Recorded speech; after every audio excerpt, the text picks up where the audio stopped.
upon a time there was a pretty fly. He had a pretty wife, this pretty fly.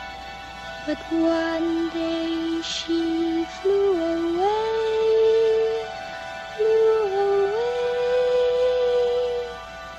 She had two pretty children, but one night these two pretty children flew away into the sky, into the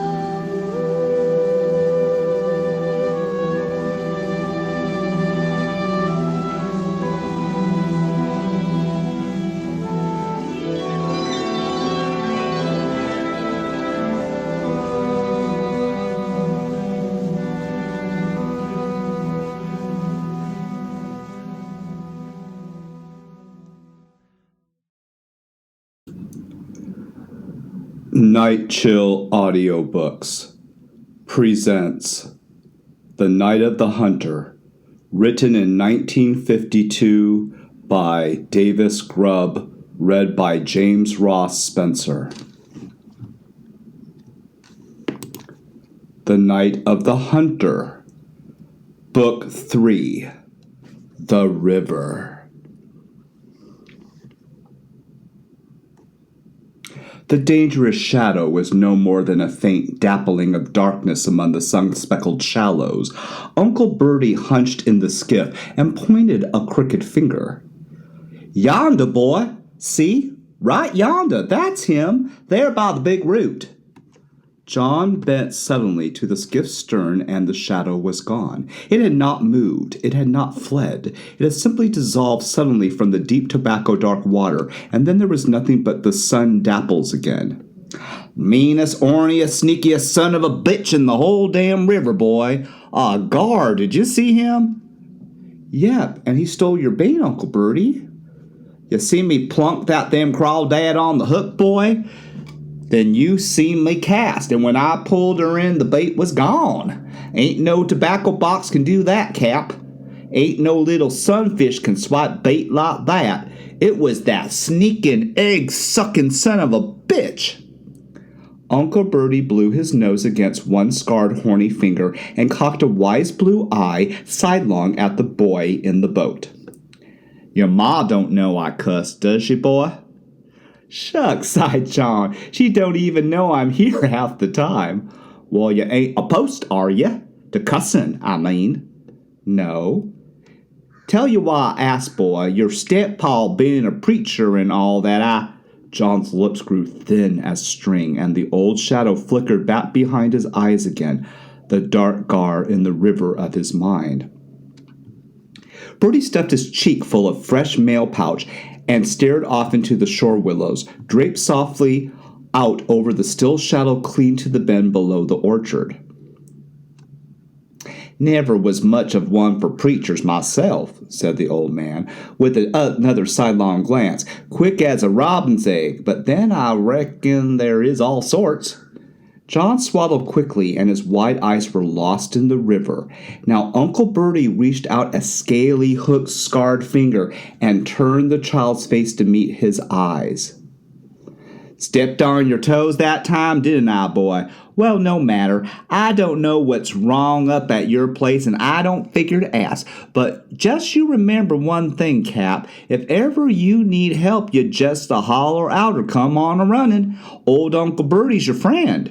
Now reach me that can of hooks yonder, and I'll show you how to catch Mr. Gar as neat as snapping a tick off a Redbone's ear." John relaxed, and his face shone as he handed the old man the hooks. They understood one another that day because of a great many things that neither of them could say, and because for some wonderful and ancient reason, when two men are alone in a boat on a river, it is nigh impossible for them not to understand one another, no matter if no one or no word is said at all. "You know, boy, you better pick out a big one, Uncle. Pick out a big one, Uncle Bertie?" "Big hell. I'll pick the littlest one of the lot. The one thing you got to understand about Mr. Gar is this boy, he's a crafty sort. While there hain't nary hook in the land smart enough to hook Mr. Gar, what a fella needs is, he tugged his greasy hat from his shaggy white head and sought among the motley flies and hooks and lures and presently plucked a long gray hair from the greasy frayed man. It's mother wit and horsehair. A horsehair? You heard me, Cap. A horsehair. A horsetail hair, mind ye, and a good long one like this. Now watch. First you loop your old horsehair and make a little lasso. See there? And then you hang your baited hook right down in the middle of it, like so. See? John followed the old man's swift hands with brooding, enchanted eyes. Like this? Now fetch me that piece of crawdad there, Cap. That's a good lad. Now there we are. But won't he bust it, Uncle Bertie? Won't the Gar bust the horsehair when he gets lassoed? Shoot, a horsehair will hold a whale, Cap. You just watch now. You see old Mr. Gar come along and sneak up on the bait when he gets his head right smack dap in the middle of the noose and snap him up. Now watch now. Uncle Bertie lowered his line cautiously into the placid shallows, dark as old mahogany under the golden tessellation of the willow trees and sky. John's eyes peered into the water until they ached, and every submerged can a leaf seemed the dark shadow for which they waited.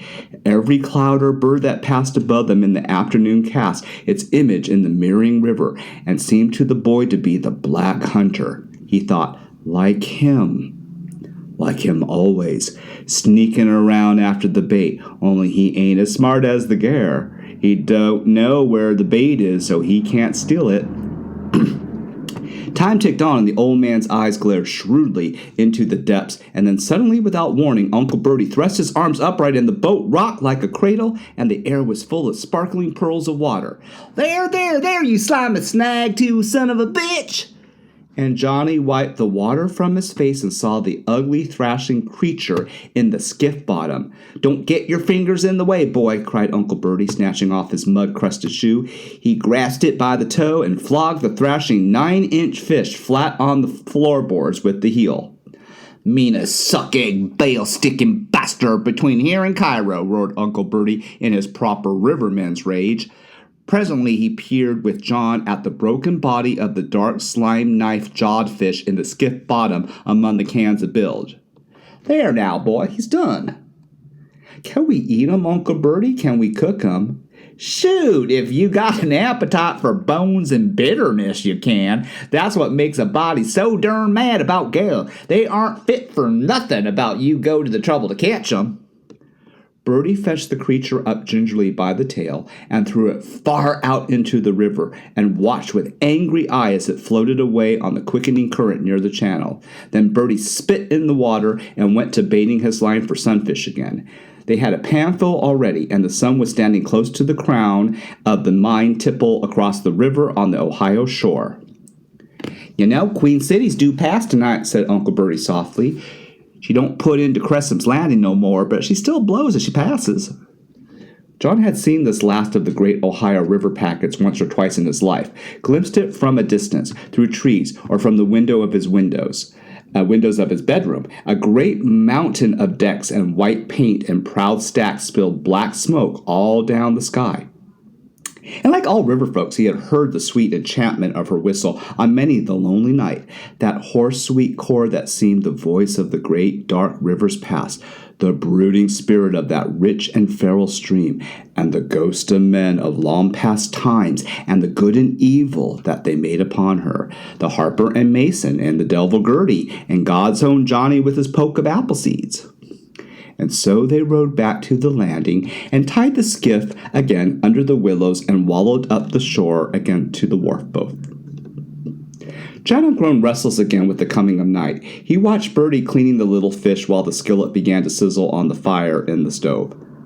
I reckon I better be going, Uncle Bertie. What? You mean you caught all these here fish and then you hain't stand to taste 'em? Aw, shucks now, Cap. You can't do that away.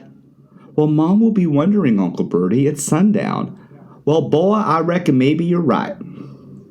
You done a good job with Dad's skiff, Uncle Bertie." "Nothing at all, boy. She's your skiff now, but say, I reckon I could have your permission to take her out once in a while on my own." "Shucks, yes, Uncle Bertie. You're practically a part owner. You fixed her up for me."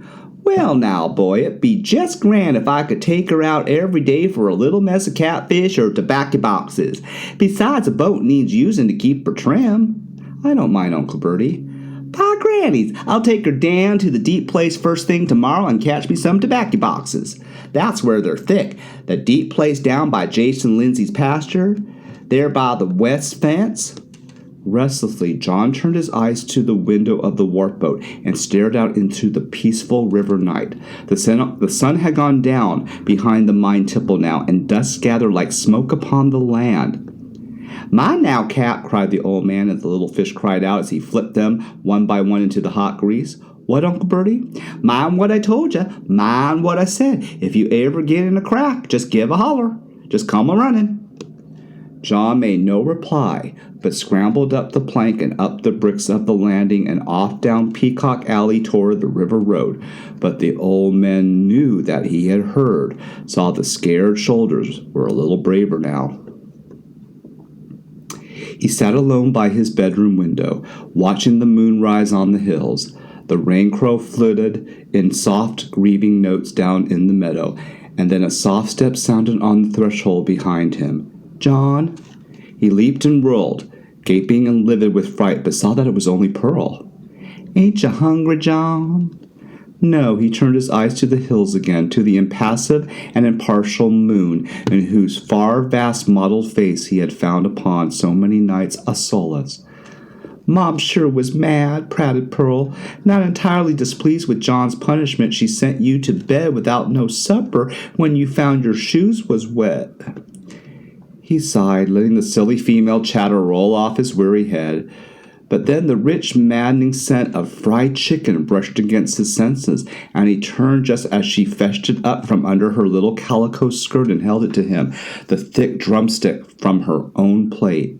"Here," she said, full of ancient motherly solicitude. "Eat it, John." "You swiped it?" "Well, I wasn't really very hungry, John. I kept it off my plate." He wouldn't have died for her then, and took it from her hand and ate ravenously, like an animal hunched out of the moon's light beneath the windowsill. She watched him eat and sighed, worn with something years beyond her, a need that moved her heart often when she pressed the doll against it in the dark. "You feel better now, John?" she said, cocking her head. "Yep." "Did it taste good?" "Sure. Thanks, Pearl." "One time," she sighed, "Mom sent me to bed without no supper, and I got so hungry. It was just awful, John." "Thanks," he said finally, wishing the subject to be closed, and she sensed that, and moved away and sat down on the soft box carpet stool by the dresser and regarded him with grim materialism. "But just the same, John, you really shouldn't associate with that filthy old man." Out the window now he was watching Willa's stooped nervous figure hurrying down the tanbark walk toward the lane on her way to spend another evening at Crespus Lansing gossiping with Walt and Icy. He watched the light fade slow from her figure as it moved away from the golden circle of the eternal gas lamp beneath the oak tree, and when she was out of sight he thought, now we are alone again in the house with him. He will come upstairs directly, and it will start again, the questions and the being scared. In a minute he will be standing there in the doorway, and we won't even have heard his shoes on the stairway because he moves that way. This house at night is like the river shallows under the skiff, under the willows where it is shady and dark, and that makes it so he can move without anyone knowing it, without anybody seeing him, like the dark shadows of the Gar. Only there is nowhere in the world a hook small enough, a horsehair strong enough. "Wool gathering, children?" And he had been there all along. God only knows how long, standing in that doorway watching them, thinking maybe they would let slip some little clue, some little crumb of bait, and then he could move quickly like the Gar and snatch it into his evil maw. "Now there's my little Pearl!" She cried out happily and ran to him and threw her arms around him, and the doll Jenny fell forgotten by his shoe toes. John knew that he could not win this battle. The little girl was drawn irresistibly to the stepfather. "Aw, such a sweet little soul," crooned Preacher, stroking her curls with his big branch fingers. "We're not talking to John tonight, are we, Pearl? John's been bad." Pearl Moonface turned slowly in the gloom, and her fingers rose to her pouting lips. "No," she said softly. "John has been bad." "John was sent to bed without his supper, wasn't he, Pearl?" "And John knows that if he disobeys again, he'll get a taste of the strap, doesn't he?" "Yes." Pearl pressed herself close to the preacher, farther from bad John. "The strap. You better be good, John." "Aha, we mustn't even speak to John, little sweetheart. John don't like to be spoken to. We'll just have a little talk between the two of us. How'll that be?" Pearl raised her arm so that he could lift her. He smelled like the cellar, like iron, like old leaves in autumn under the grape arbor. "John is a feller," said Preacher softly, "who knows and likes to keep secrets." Pearl fell silent now. Something had begun to tug. A wind blew from the east and one from the west, and she could not tell which to hark to. "John is a great one for secrets," Preacher continued, "especially about hiding things." John hid his eyes in the window and thought, "That is the moon. I can grab her doll in my hand and go through the window and grab the moon and climb up, and he cannot get to me there, and it will be safe after all." "But you and me," cried Preacher softly, intimately, "we don't keep secrets now, do we?" "No," whispered Pearl doubtfully and plucked her lip with her finger. "Especially secrets about money." Now the finger popped into her mouth and her eyes moved gravely from the face to the hunter to the pale moon of John's face for the window. "For instance," Preacher said cunningly, "I'll tell you a little secret." Pearl listened now. She loved secrets, all of them, that is, but the money secret and that secret scared her because it made John mad.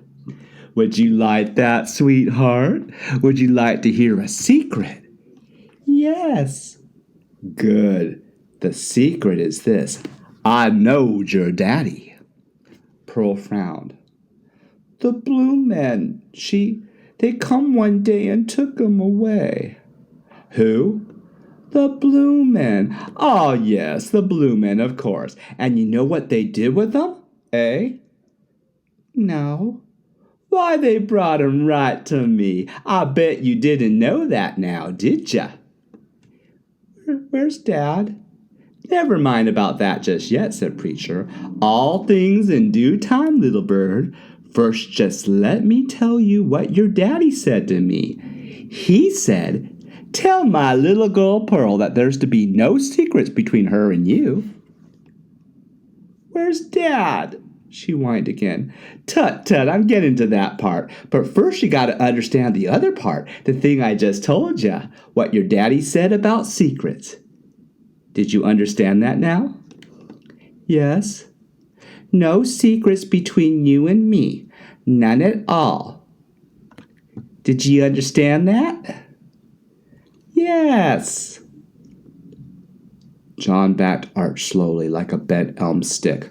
A single droplet of sweat crept down his shoulder blades like an ant, and his eyes fell irresistibly to the spalled cloth body of the doll by Preacher's shoes, and the darkness softly breathed while Preacher whispered the next question. "Pearl, where's the money hid?"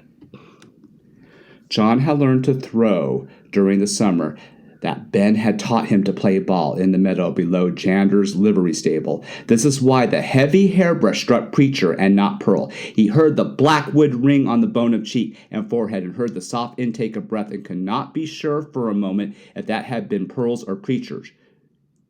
"You swore you wouldn't tell," he screamed, stamping his feet and beating the air with his fist. "You swore! You swore! You swore!" Then he fell silent and Preacher said nothing, but Pearl said, "You're bad, John. You hit Daddy with the hairbrush." And he lay against the windowsill with the night at his back and thought, why don't he say nothing? John thought maybe it didn't hit him at all. Don't he feel things? Why don't he put her down and come over and kill me or something instead of just standing there? Because even in the dark, I can tell he's smiling about it, smiling because it hurt, because I hit him, smiling because of what he knows he will do to me later to get even. But Pearl didn't tell. Anyway, she didn't tell. So you see, Preacher chuckled presently, his voice as if nothing had happened. We can't have anything to do with John, can we, my little sweetheart? John's just plumb bad through and through. Yes, John's plumb bad, he thought. So he had won again. So now I know why he didn't get mad. It's because he was glad I hit him with the hairbrush, because that way he can make her think I'm bad and she will tell him the secret. And so Preacher said cheerfully, you and me will just lock poor bad old John in the room, my little bird. And watching them move toward the door, he thought, but the doll is on the floor, so there's a chance, because maybe she will forget about it when he takes her downstairs to talk. And you and me will just go on downstairs to the parlor and have a nice little chat. Would you like to go with me, Pearl? Yes, said Pearl. Yes, and we won't let plumb bad John come, will we? Oh, gracious, no. John throws things. We'll punish him later, of course, but first we'll go and have our little talk of all kinds of secrets. And he moved to the door. She twisted suddenly in a grasp and stretched her twinkle fingers. Miss Jenny! Miss Jenny! And Preacher stooped with a chuckle and caught up the flopping cloth body. Just you, me, and Miss Jenny, he said. Well, I'll have a nice little talk. Pearl cried happily, and the door closed, and the brass key turned, and John watched the line of golden light in the crack above the threshold as her shadow split and then moved softly away towards the stair.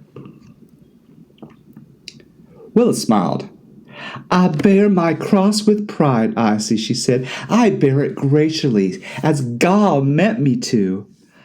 I know that, honey, but there ain't a bit of sense in letting those youngsters break up the happiness he meant for you and Mr. Powell to have together. The Lord has his own ways. Well, sometimes the Lord needs a little help, said Walt, and I don't reckon a little switching around the legs is no sin. John favors his father, said Willa. He's got that streak of Harper, you know. Yes, stubborn as Mulim and Shreep. I don't know what to do with him, Icy. Whipping won't change him. Always suspicion and lying against the man of God. It is my cross, Icy. I must bear it with pride. Well, sighed the old woman, it's a pity. It's a shame. I hope he never grows up to have children of his own. Willa's face shone with the strange, sweet radiance of one possessed. She rose now and bade them good night. Good night, honey, and watch your step on the road. Want Walt to walk with you? No, thank you. I'll manage fine, Icy. At the threshold, the old woman caught the girl's thin face between her fat palms and kissed her quickly. Willa, Walt and me couldn't care about you more if you were our own. I know, Icy, I know. And plan on staying longer next time. Deed, you hardly get settled till you're fretting to get home again. Willa sighed and smiled, loving the cross she bore. I'm needed, she said, to keep peace and harmony between them. It's my burden, and I'm proud of it, Icy. God bless ye. God bless ye, sighed the old woman, and she closed the screen door and stood with old Walt watching them left, the hearts of them both full of blind and troubled concern. Willa walked down the dust of the lonely lane into the tranquility of the summer night. A thick mist had crept in from the river, and now the moon illumined it and glowed mellow of white beyond her in the rolling bottoms. Off in the distance the single flame of the gas blossomed in the yard beneath the oak, and Willa hurried towards it, yearning for the solace and comfort of her bed. There was so much praying to be done this night. The pearly flute of the rain crow drifted through the darkness to her, and upriver, beyond the hills, the faint soft voice of the old river queen sounded for the bend. Willa moved through the open gate and up the Tambrook walk.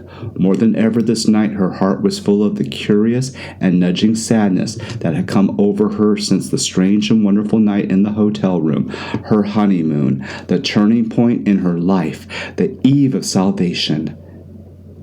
But now something stayed her at the bottom step of the porch as she stood in the darkness with the fireflies drifting past her and heard Preacher's voice within the house and the prattle of the little girl in bright counterpoint to it, and Willa thought, she at least loves him. John will never love him because he is full of the old evil of his father, but my little Pearl loves him. They are together now in the parlor, she thought warmly, and Harry is telling her a dear old Bible story.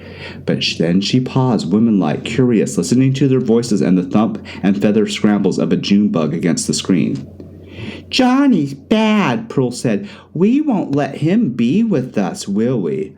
No, indeed, boomed Preacher softly.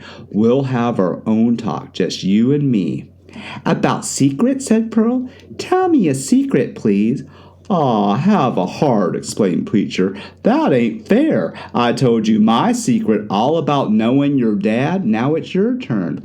All right, then. What secret shall I tell? Well, you might start in by telling me how old you are. Oh, that's no secret. I'm 5. Going on 6. Well, sure now. That's no secret, is it? Then how about this? What's your name? Pearl chuckled outrageously. Oh, you're fooling. That's no secret either. My name's Pearl. Tut, tut, cried Preacher in mock dismay. Then I reckon I'll have a try again. Tell me another secret, cried Pearl, about my daddy. Ah, no, now it's your turn. You have to tell me a secret now. All right, then will you tell me another one? Yes, I will. I will. He paused a moment, and Willa stood smiling, listening happily. The night wind drifted slowly through the house, and she could hear the cold tinkle of the Chinese wind chimes far off in the pantry. Where's the money hid? But now Pearl grew still again, biting her fingers, thinking of plump, bad John locked in the room like an evil prince behind the black door with the chicken bone in his hand. John's bad, she said softly. Yes, never mind about John now. Where's the money hid? Said Preacher, and the voice was choking a little. The man is so very close now to the dark pool's surface, the guard circling wildly in the stun-dappled shadows of the shawls. But John made me swear, she breathed. And now he could contain it no more. The game was played out. The toy swept up and dumped in the box, and the lid clamped down, and the children's hour was gone.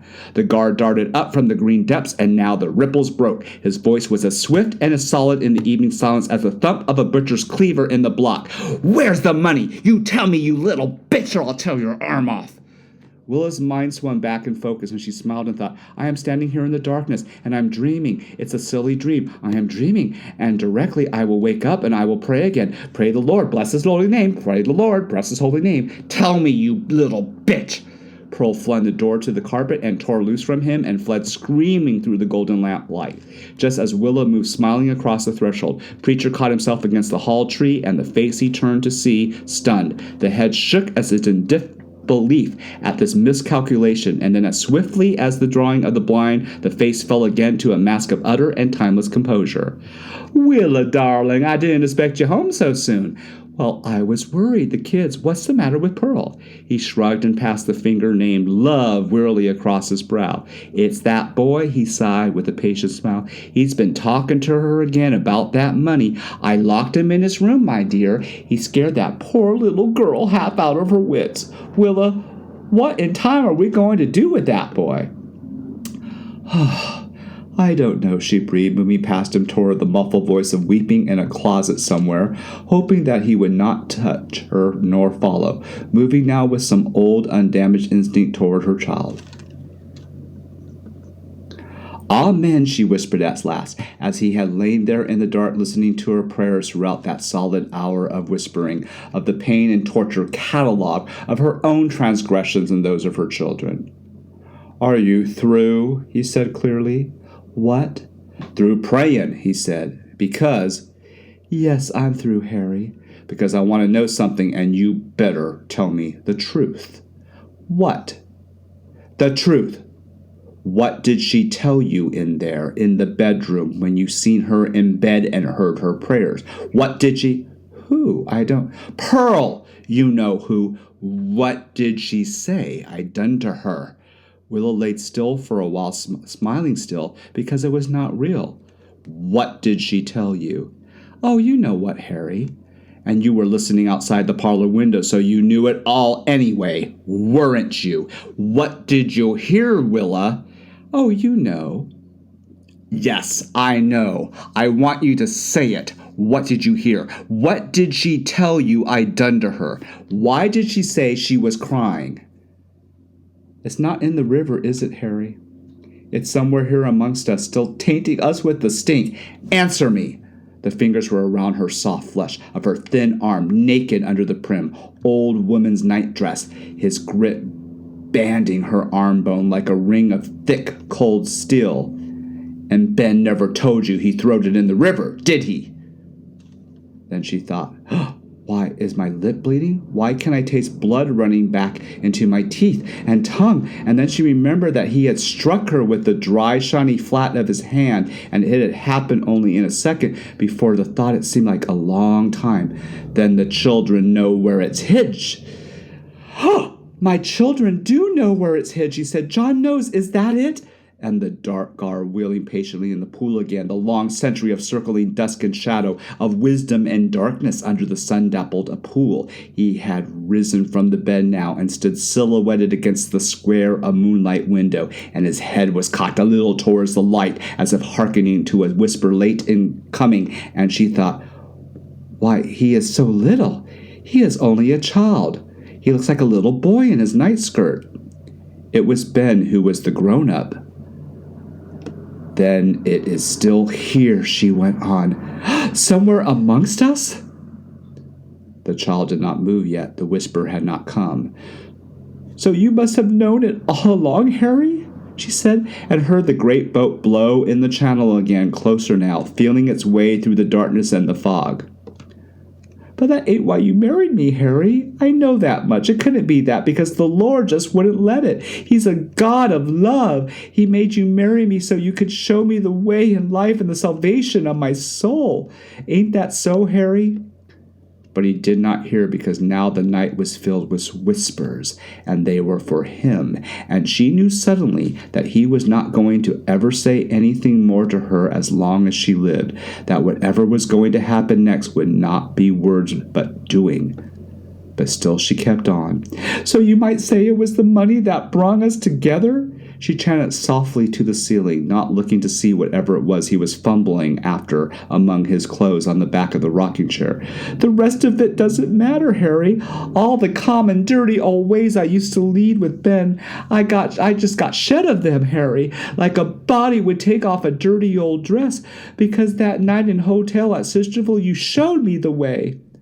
She paused, listening to him, and then thinking, but it still ain't enough. I must suffer some more, and that's what he is making ready for me now, the last and total penance. Then I will be clean. Praise God, she cried, and he pulled down the window blind, and the pagan moon was gone, and something clicked and switched softly upon, and she heard the swift, rushing whisper of his bare feet on the floor as he moved through the darkness toward the bed, and she thought, is it some kind of razor he shaves with?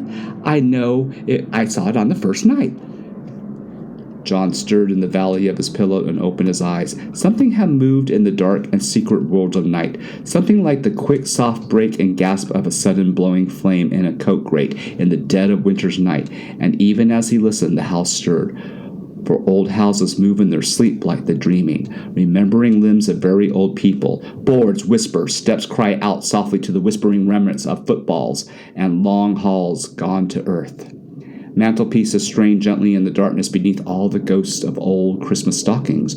Jostling beams and rafters hunch lightly like the brittle ribs of old women in their sleep, the heart recalling. The worn carpet, slippers whispering down the hall again. But now there was another sound, and John lifted his face from the damp pillow, because his breath against the cloth might have been the sound after all. But the noise continued, and then he knew well what it was. He slipped from his bed and crept to the window.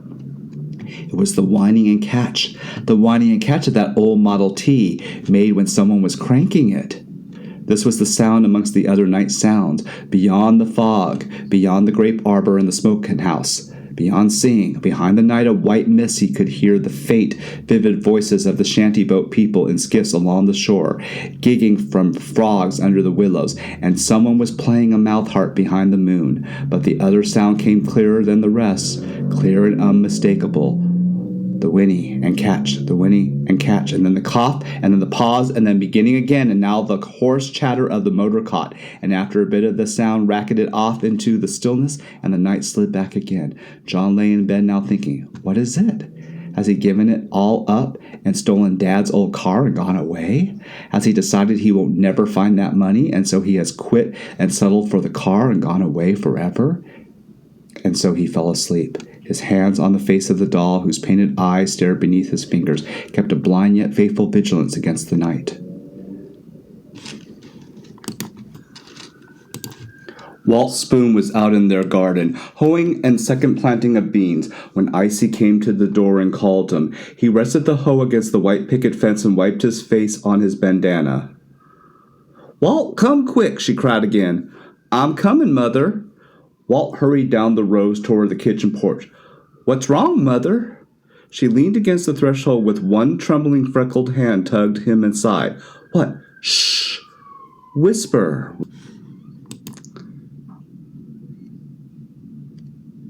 "Walt, he's out there at one of the tables. I don't want him to hear me. Keep your voice down." "What's the matter? Who?"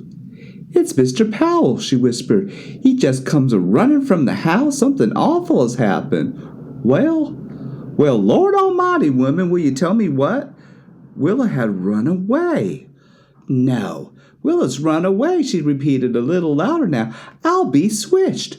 Walt went, and the man told me the story. I thought I'd faint. I didn't know what to say. Well, I thought when I heard him come in it was the butter and egg man."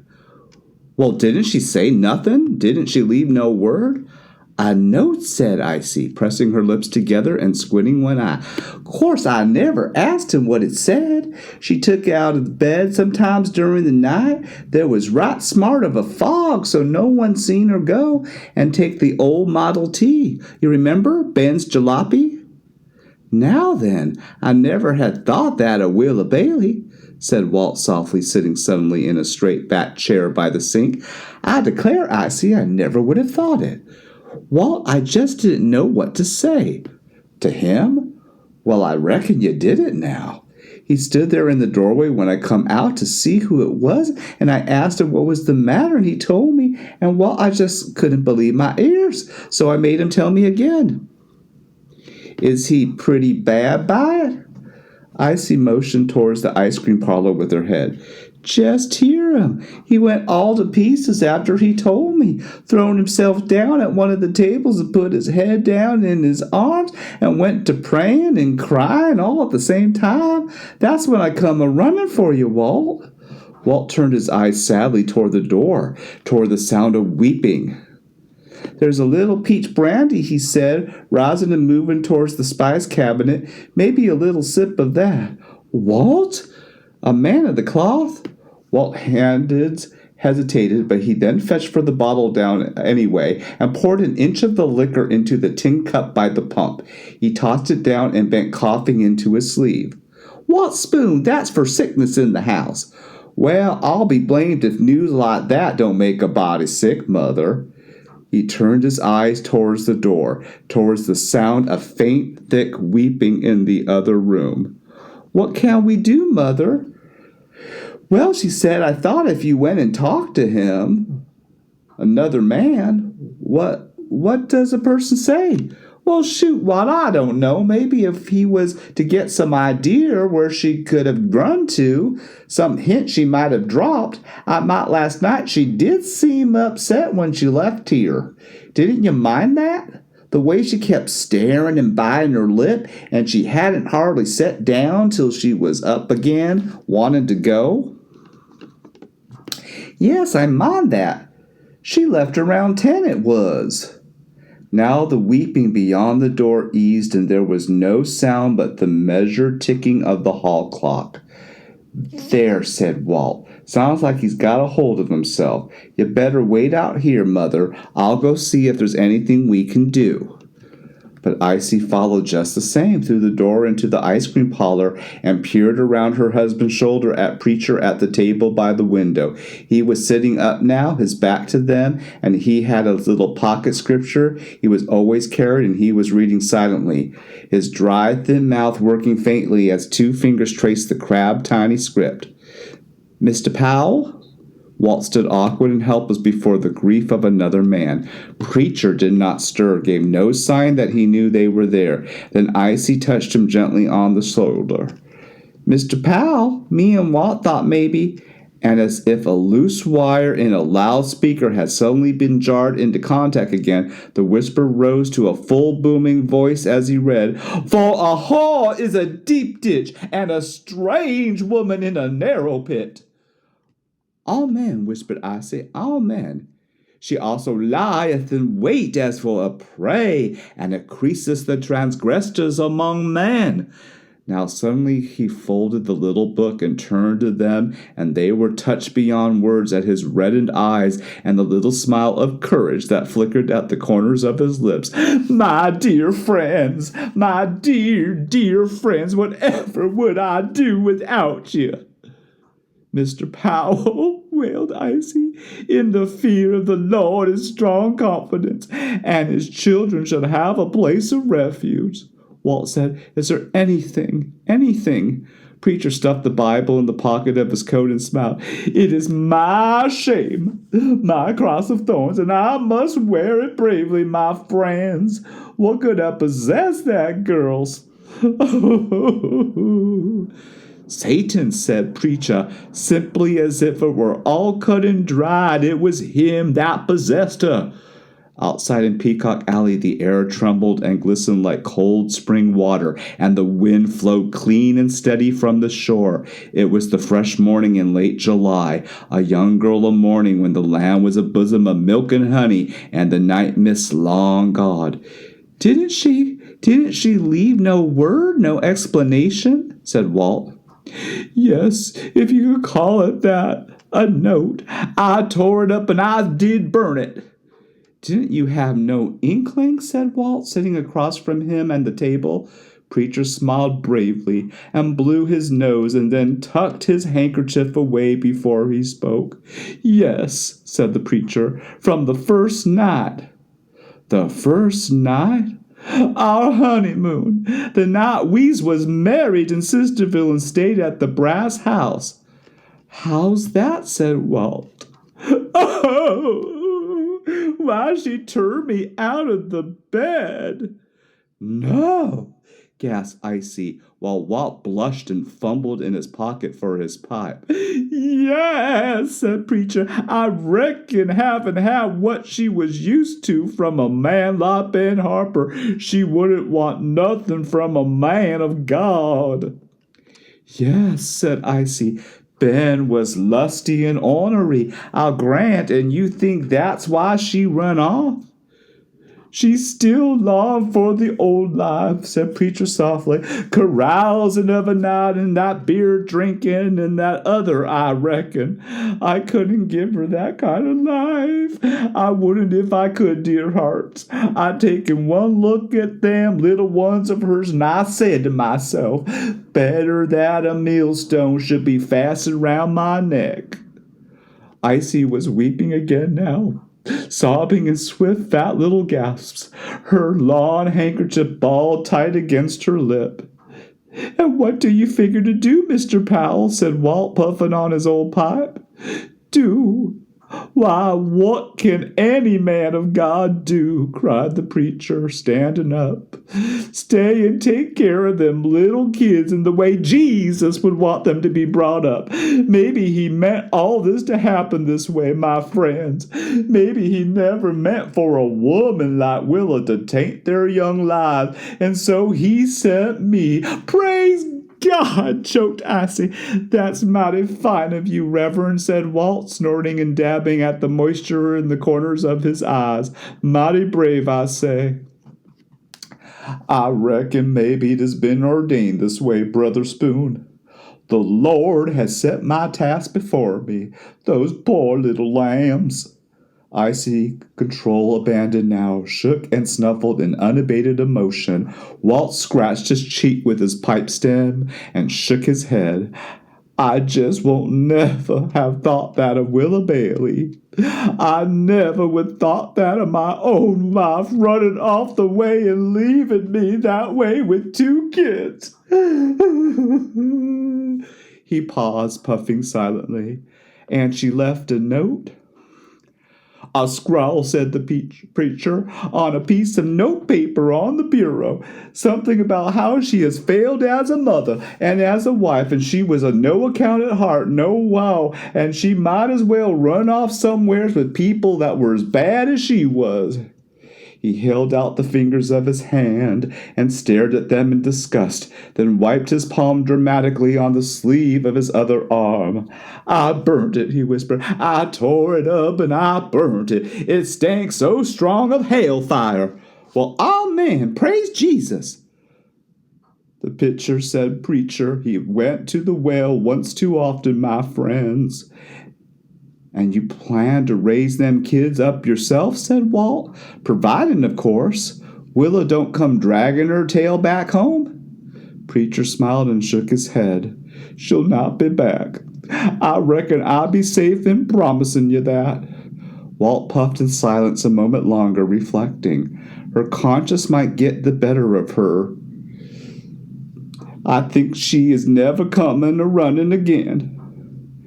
That woman has no conscience. She was weak. Or maybe she just run off on a spree. No. Well, there is no harm in hoping, Reverend. There ain't no sense in it neither, said Preacher. I know what she's been a-going. I figured something like this was brewing when she went to bed last evening. How? Because she tarried around in the kitchen for a good half-hour after I gone up, smiled Preacher, twining the fingers of his hands together, and when the clock struck 11:30, I went downstairs to see what was wrong. And what?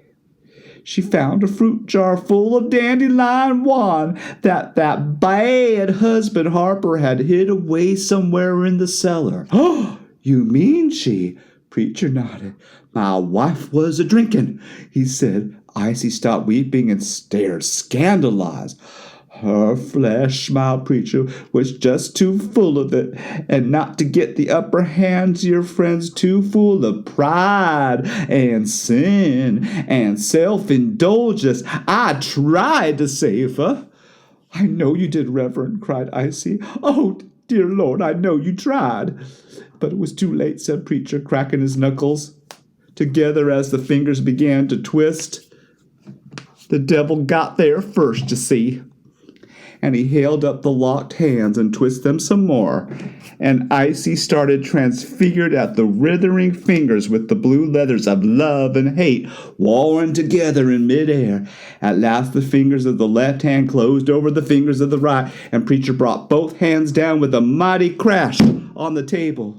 The devil wins sometimes, he whispered in a hoarse, choking voice, but can't nobody say I didn't do my best to try to save her. The afternoon was hot. The morning coolness from the river was gone, and the air lay like a shimmering yellow sea over the bottomlands. Still in the dark cellar of the old house it was cold and dank, with a smell in the air of perpetual autumn, of apples and spiderwebs and winter coal. Pearl shivered and hugged her doll. John, why do we have to hide?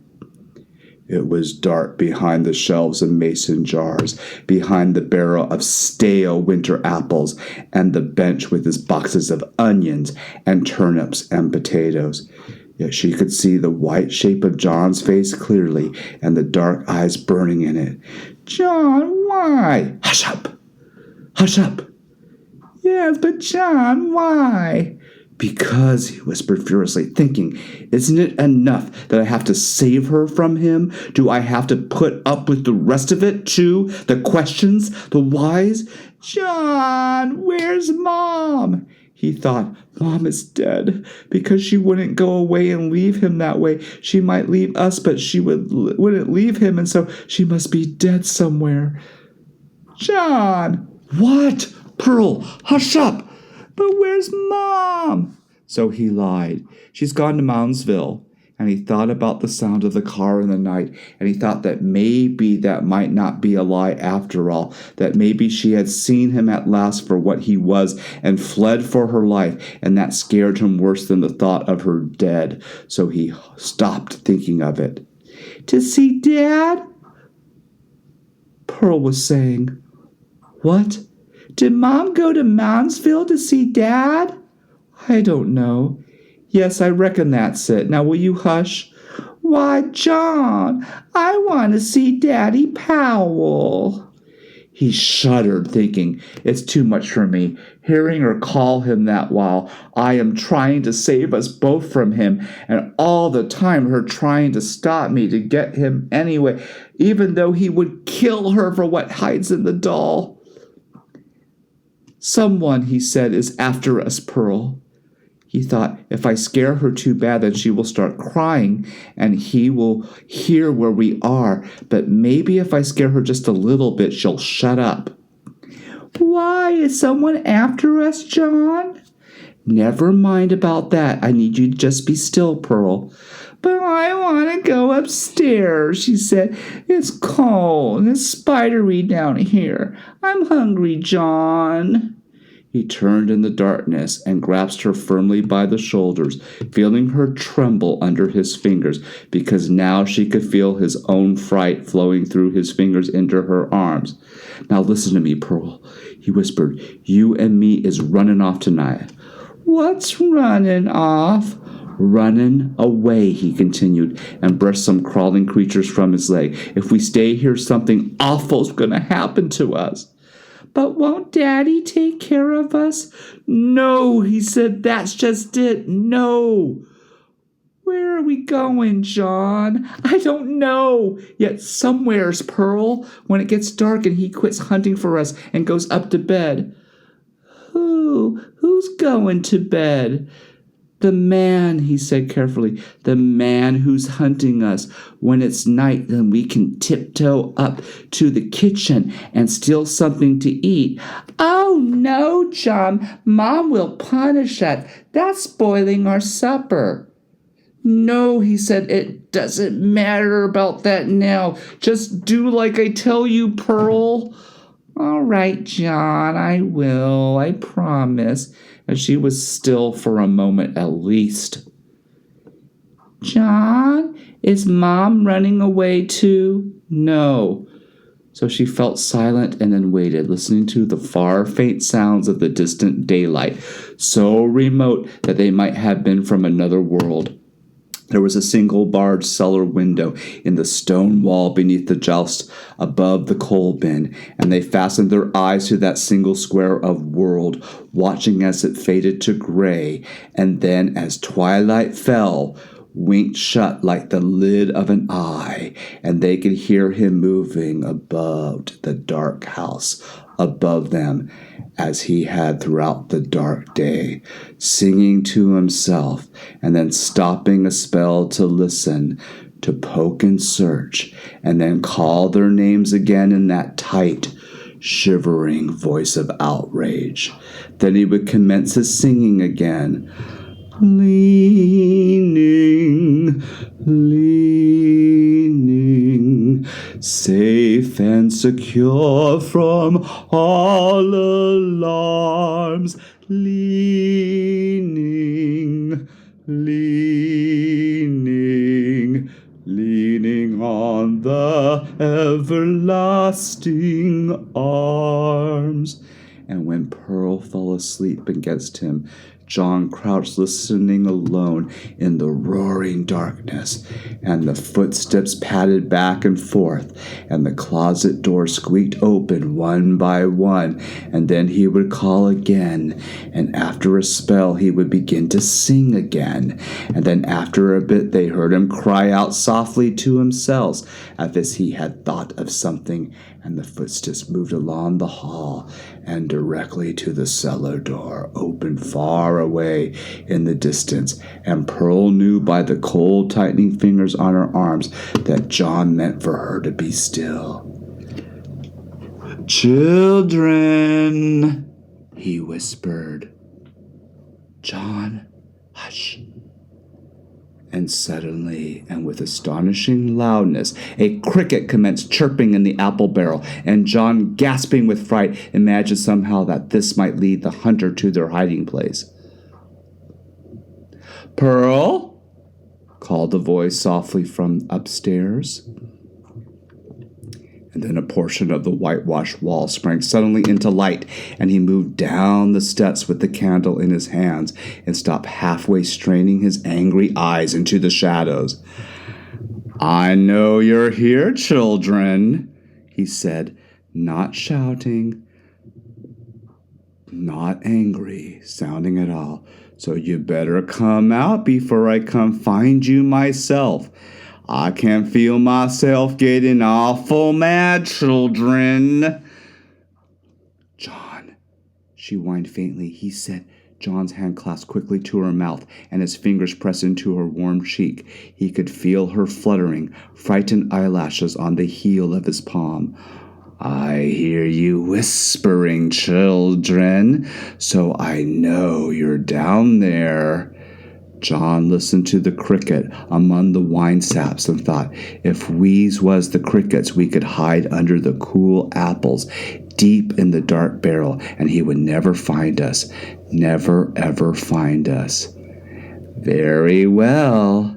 My patience has run out, children. I'm coming to find you now." And his footsteps were quick and angry on the creaking steps, and now the whole cellar was alive with new shadows and stretching lights from the moving candles in his fingers.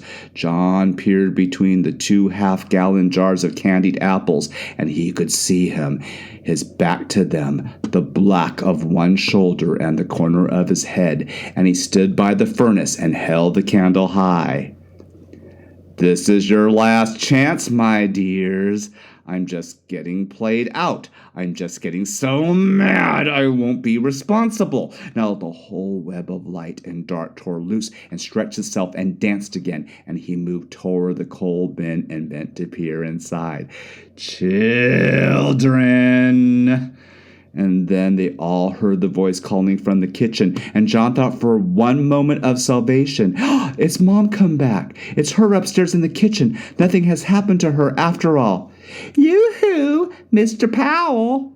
They could hear him shuffling back across the stone toward the steps, and John counted them as the footsteps mounted to the door to the kitchen. "Gracious, Mr. Powell, you frightened me!" It was Icy Spoon, and Preacher closed the cellar door, and they could hear him greeting her in that coaxing, warm voice he could put on when he wanted. "Aw, here. Nice to see you, Icy. Well, here, it's just a little hot supper I fixed for you and the children. Walt and me got to thinking about you lonely and helpless over here without a woman in the house, and it seemed the least we could do." Then it was his voice again, fawning over the basket of supper she had brought, and then his voice fell, and John knew what he would do next. "'Cause directly Icy cried out, 'They what? Oh, no, they haven't.' And now his voice again, whining and trembling with pious concern and bewilderment. Yes, they're down there playing in the cellar, and they won't mind me when I call them, and I just don't know what to do, Icy. It just seems a little too much with everything else on my mind right now. Will it all? Would you mind trying, Ivy? Please, Icy?" The door flew open again, and now it was Icy's voice, clear and commanding. "John! Pearl!" As if I didn't have enough on my mind. Preacher was whimpering. "The grief and burden of what the mother has done.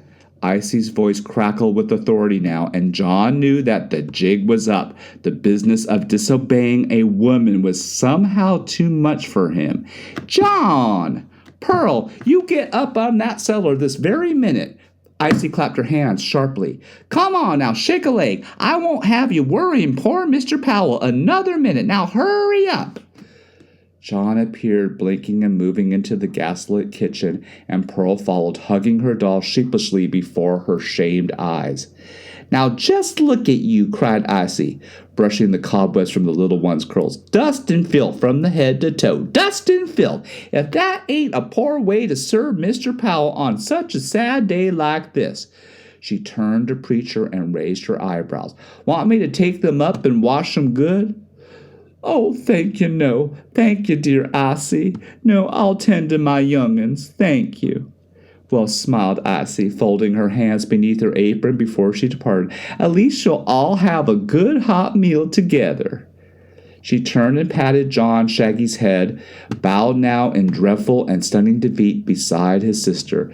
"Don't be too hard on them, Reverend," she whispered, "like as not they're took it too hard that their mother has run off that way. Those poor little lambs, those poor motherless children."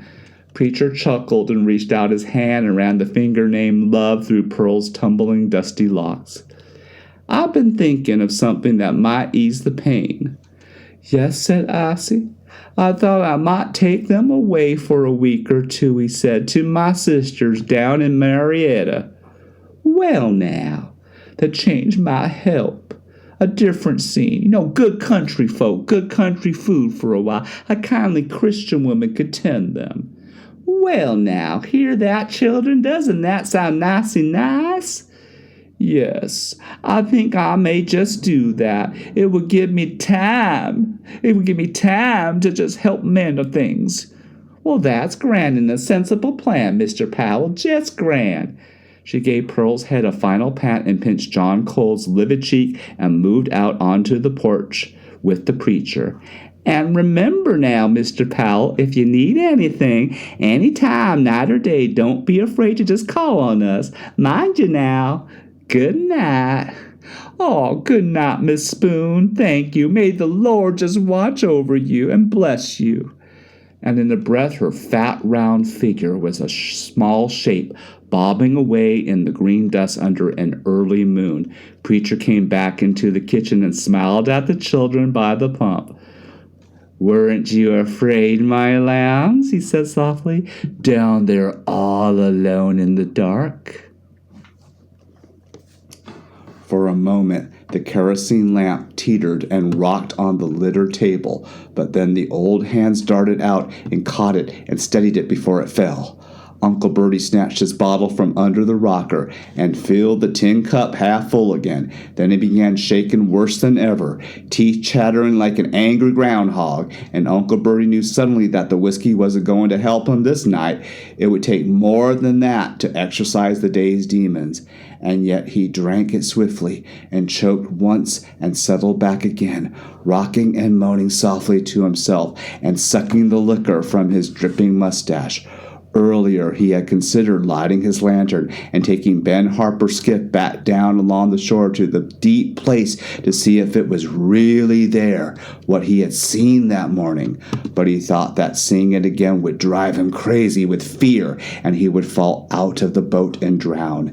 And so he sat a moment longer, rocking with that measured beat of children and the very odd, old, hugging his tough, scrawny arms around his chest like a frightened old woman. And then he labored to his feet and steadied himself on his way across the wharf boat cabin wall to the hairy chest of the stove.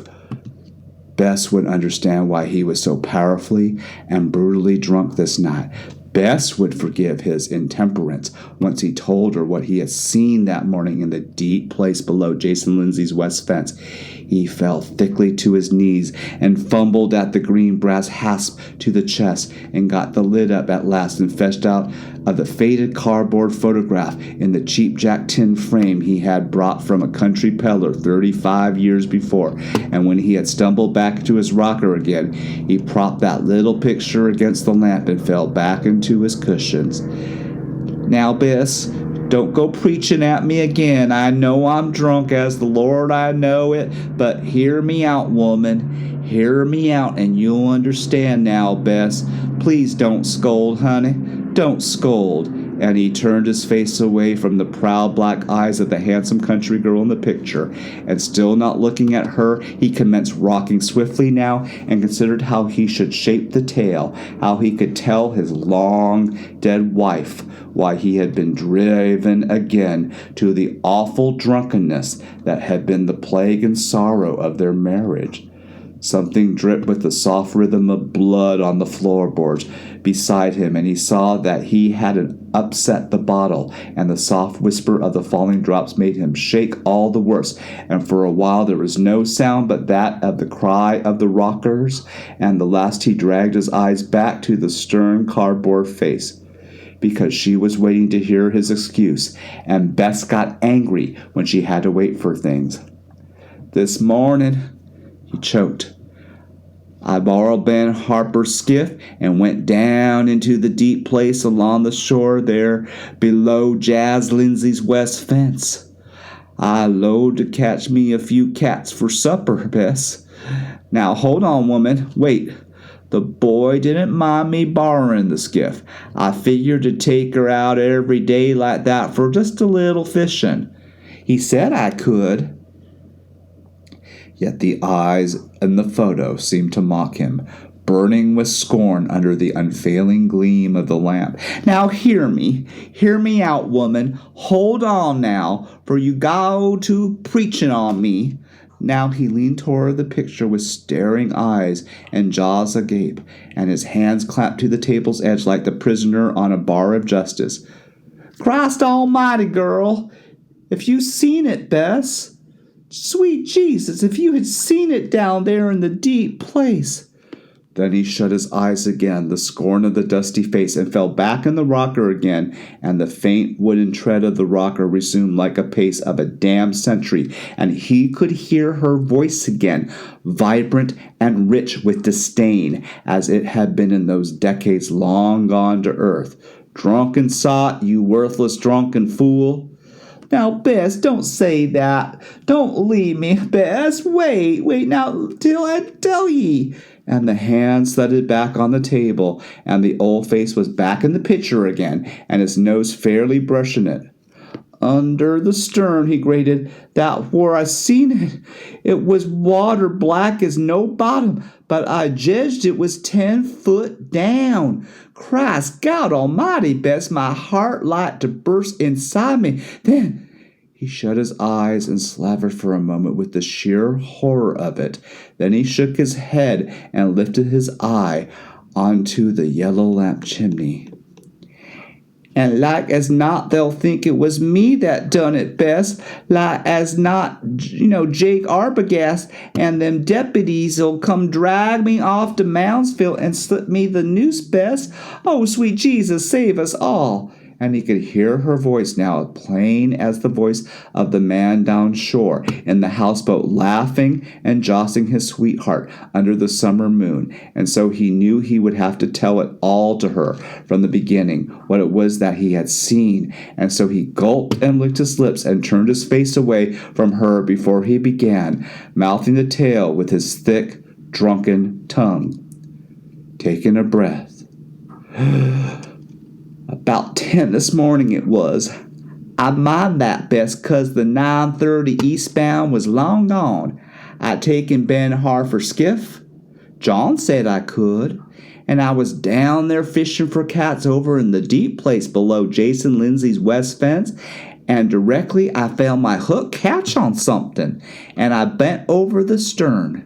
Sweet Jesus, I can see it yet. Sweet Jesus, say, poor old Uncle Bertie. Deep Bess, I thought first it was a snag or a tree root, and I leaned over the stern, Bess. You know how clear the water is down there except in flood stage?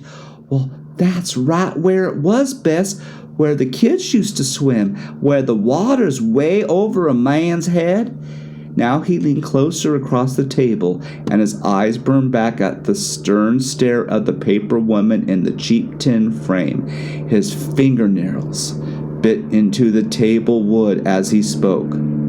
'Twas there I seen it, Bess. Down there deep in all that water. Ben Harper's old Model T, and her in it. Jesus save me, her in it, Bess, just a-sitting there in a white gown, and her eyes looked up at me, and a great long slit under her chin, just as clean as a catfish gill. Oh, God almighty! And her hair waving lazy and soft around her like meadow grass under floodwaters. Willa Harper, Bess, that's who. Down there in the deep place in that old Model T, with her eyes a-staring, and that slit there in her throat, just like she had an extra mouth. You hear me, Bess? You listening, woman? Sweet Jesus, save us all.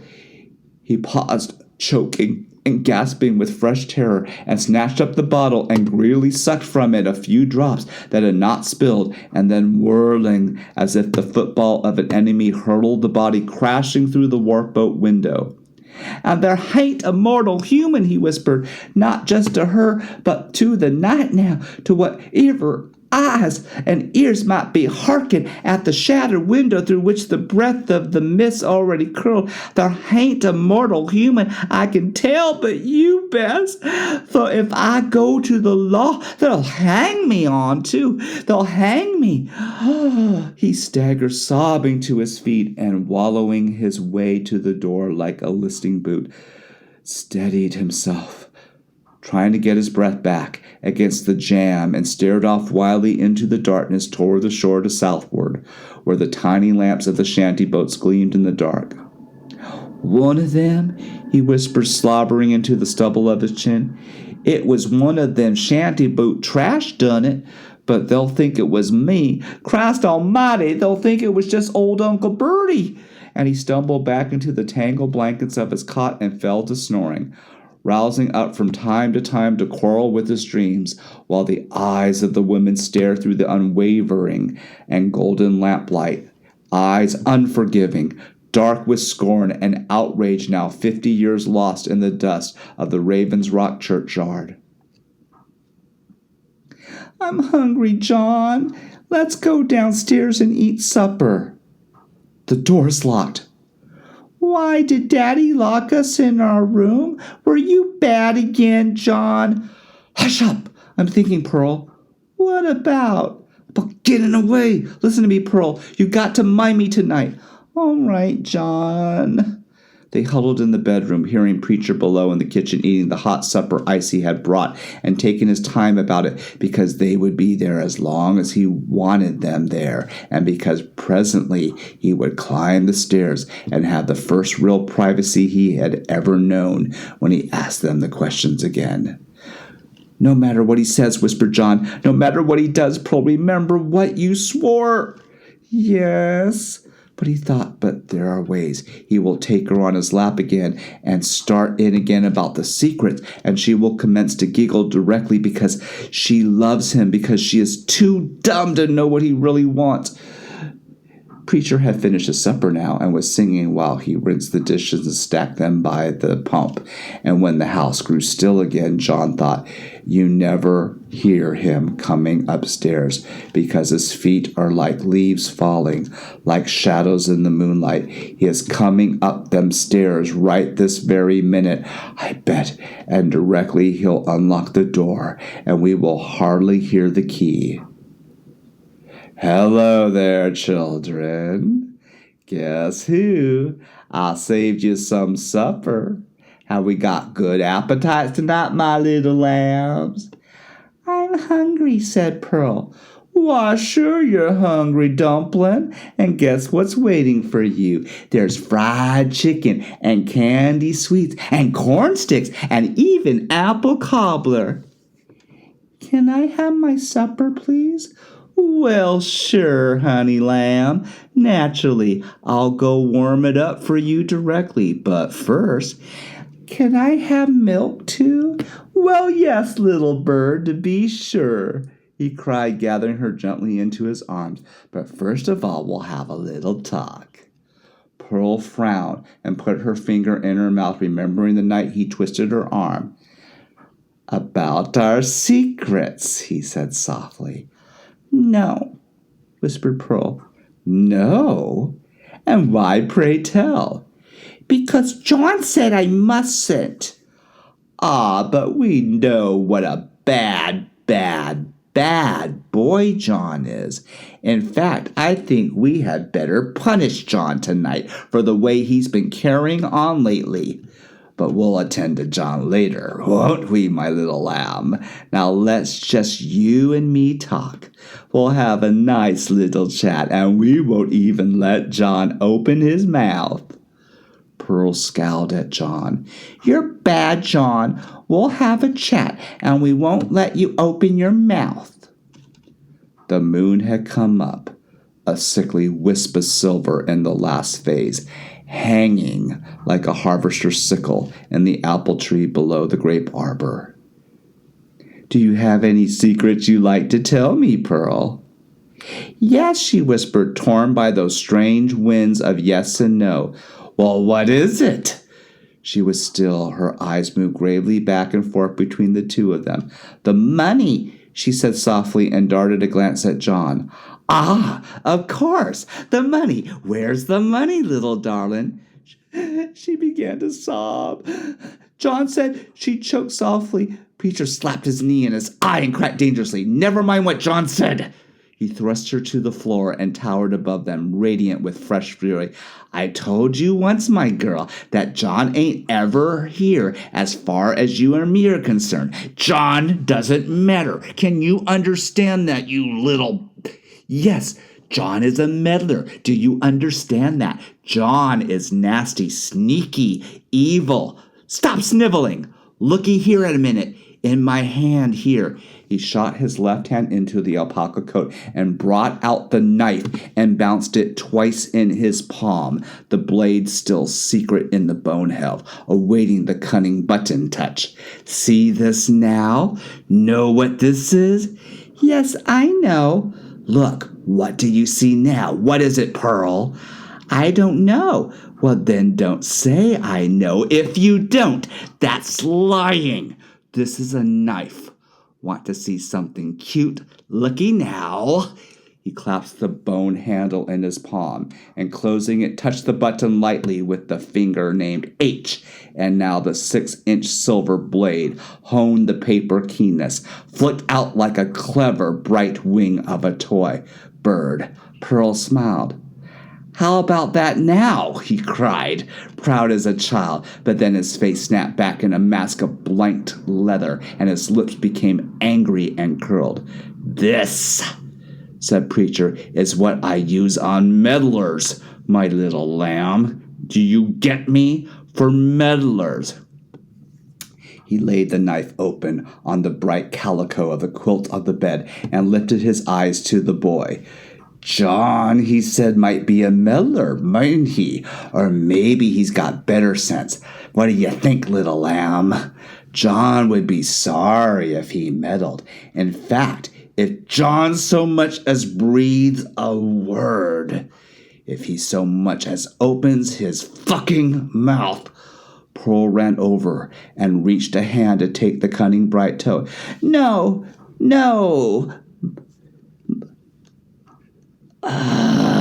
No, my lamb, don't touch my knife. Now, don't you touch my knife. That makes me mad. That makes me very, very mad. So she hugged the doll, humbled by this new sharpness in his voice, but then his face fell into softer lines as he smiled and laid the hand named Love on her soft, dark curls. Just tell me now, he said, where is it hid? Pearl turned her eyes to nasty bad John, stunned and frozen beside the white water pitcher on the washstand. The money, whispered Preacher, bending a little now and flickering his tongue across his quivering lips. Think, baby. Think of all the nice things we can buy with it. A new dress for your dolly and a new pair of shoes for you. Where's Mom? Ah, that's a secret too, little bird, and I can't tell you my secret till you told me yours. Can John have a present too? Well, I reckon so. We'll even buy a present for nasty, naughty John. Pearl sighed and turned her awful eyes to the boy. "But I swore," she breathed. "I promised John I wouldn't tell." "John doesn't matter," he cried, leaping to his feet. "Can't I get that through your head, you poor, silly, disgusting little fucking wretch?" Pearl's mouth shivered, and a large tear brimmed suddenly in her eye. "There now, see what you went and made me do? You made me lose my temper. I'm sorry. I'm really sorry. Sometimes the old devil gets the upper hand, and I just go all to pieces. Sometimes that old left hand named Hate gets stronger than his brother." Pearl snuffled and wiped her eyes with her free fist. "Now," said Preacher, knowing that she was broken at last, "where is it hid?" John thought, "Now there's nothing more for me to do but to do the bad thing. It is a terrible, awful thing, but I must do it, because there's nothing left to do. I must make a sin. I must lie." "I'll tell," he cried out. Preacher did not reach for the knife. Only his eyes swung dully and fixed the boy with a steady stare. "I thought I told you to keep your mouth shut." "No," said John. "I ain't fake to make Pearl tell what she swore she wouldn't. That's a sin. I'll tell." Preacher's eyes crinkled, and then he turned to Pearl and smiled brightly. "Well, I declare," he chuckled. "Sometimes I think poor John will make it to heaven yet. Did you hear that, little lamb? With all his carrying on, John's going to be the one to tell us after all." And now his eyes snapped back to John like a whip, and the voice meant business. "All right, boy, where's the money?" "In the cellar," cried John, "buried in the floor behind the big stone jar of pickled peaches." Preacher picked up the knife and pressed it close in the palm of his hand, never taking his twinkling eye from John's face for an instant. "It'll go hard, boy," he said, "if I find out you're lying to me." "I ain't lying," cried John valiantly, while he prayed that Pearl would hold her peace throughout this crucial ruse. "Go look for yourself. It's all there. All the money buried under the stone in the cellar, right where Dad stuck it that day." "All right, come along." "What?" "Come along with me, the both of you, to the cellar. You don't reckon I leave you?" "Don't you believe me?" "Oh, why, sure, boy, sure. But just the same, you're coming along. I'll risk no tricks." He made them walk ahead of him down the stairway to the kitchen, and they waited by the pump while he fetched a candle from the china closet and a match from the stove, and John thought, "Pearl, hush. Pearl, please don't say nothing. Please, Pearl, just be quiet. Pearl, please, God help us." And he took his sister's hand and led the way down the steps into the cellar, while Preacher followed, holding the candle high in his hand, and John could feel the dripping hot tallow soaking through his shirt, while before them their long shadows darted and stretched across the floor among the apple barrels and the old trunks. "Now where, boy? And mind you, no tricks. I can't abide liars." "Yonder," John pointed, and the shadow pointed too, among the bright, rich, gleaming rows of mason jars on the shelves, the winter's provender of years gone, candied apples and parched corn and long, crisp pickle strips behind the shining glass bellies. "Where?" "Right yonder, behind the big tall shelf there, behind the stone jar. It's under the stone in the floor." Preacher was panting with excitement as he spilled tallow on the lip of the great stone jar and set the candle in it, holding it till the wax set and held it. Then he fell to his knees and brushed the dust away with shaking fingers. "Why, this ain't no stone floor, boy. It's concrete. There ain't no storm here for nothing to be buried under." Now Pearl could hold herself no longer. "John made a sin," she said softly. "John just told a lie." Preacher got to his feet slowly, his face gone as yellow as the flesh of the pawpaw before the frost. The hand slid slowly into the coat pocket, and when it came out again, the boy saw the strip tan and black of the bone hasp and the dull shine of the button. Yes, Pearl, John told a lie. John just never stops to think that the Lord ain't the only one that hates a liar. John watched, thinking. It's so quick you can't see it. The silver blade is as quick as the tongue of the black snake. Me and Uncle Bertie see it on the big millstone that day. His thumb moved and the silver tongue licks out, and there's just a little click. I am listening, and the Lord is talking to me now, he says, moving towards them a little, and he's a-saying, not yet, brother. Stay thy hand a while. Give these little lambs one more chance. John did not move, not even when the knife was touching him, the blade pricking the soft flesh beneath the ear, and Preacher's hands was close around the nape of his neck with his free fingers. The Lord's a-talking to me, just plain, John. Can't you hear him? Can't you hear the Lord?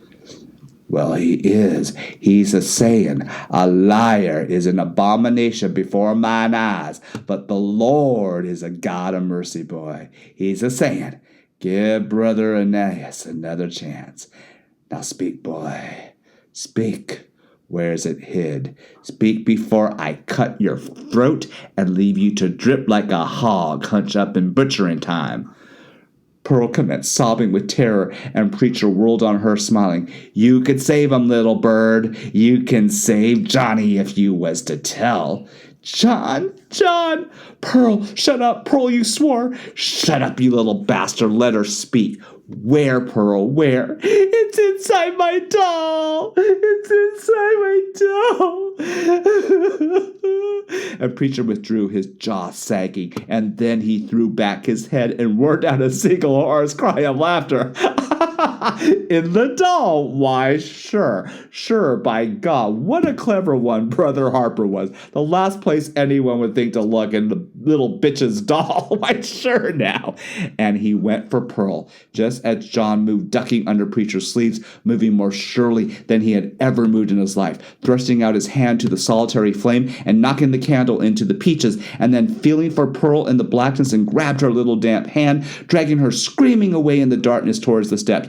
Preacher's shrill bleat of anger filled the cellar with shattering echoes, and they heard the stone jars of fruit go crashing and slopping over among the rakes and hoes against the shelves, and then cascading of bursting mason jars as the Preacher stumbled, groping and thrusting his hand among them. And John thought, because I know the cellar like I know my own room, the way among the boxes and the barrels, the way across the dank broad floor to the steps, and he don't know the way, as he will fall among the rakes and hoes and the apple baskets and trunks. If only I can get Pearl and me and the doll up them steps and lock him down here, there will be a chance.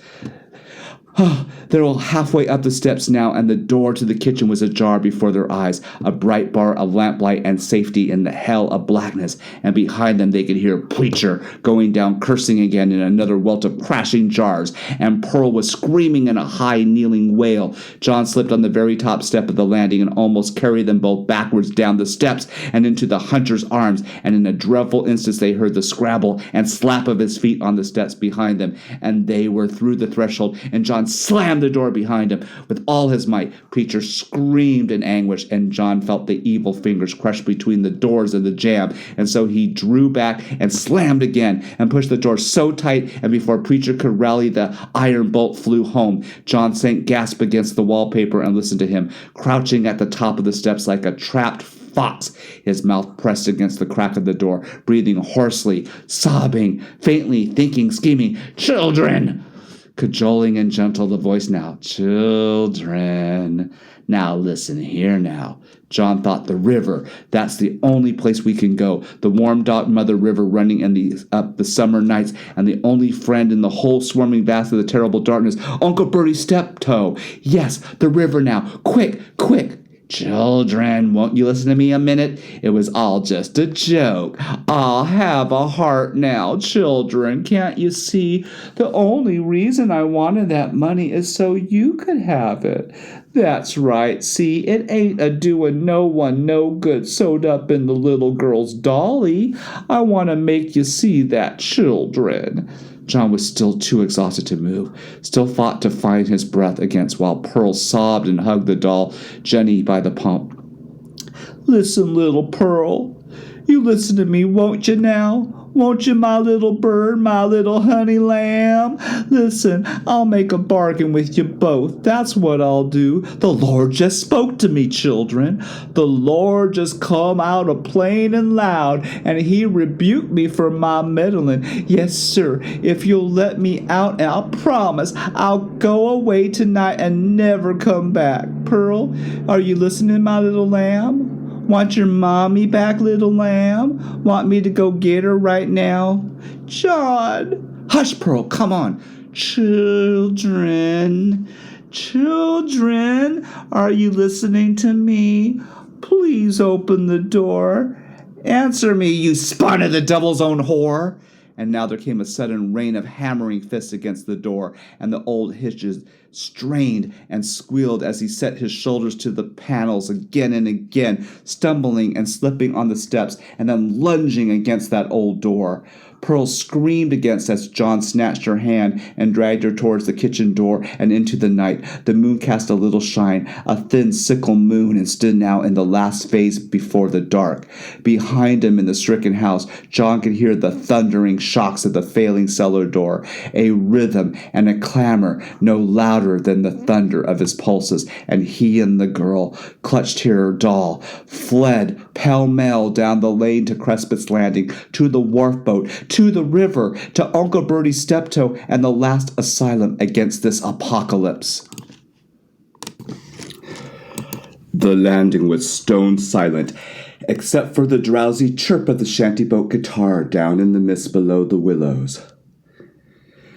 John spied the ruddy, dusty glow of Uncle Bertie's smoking lamp in the window and led Pearl stumbling down the brick to the wharf boat. He could not call out.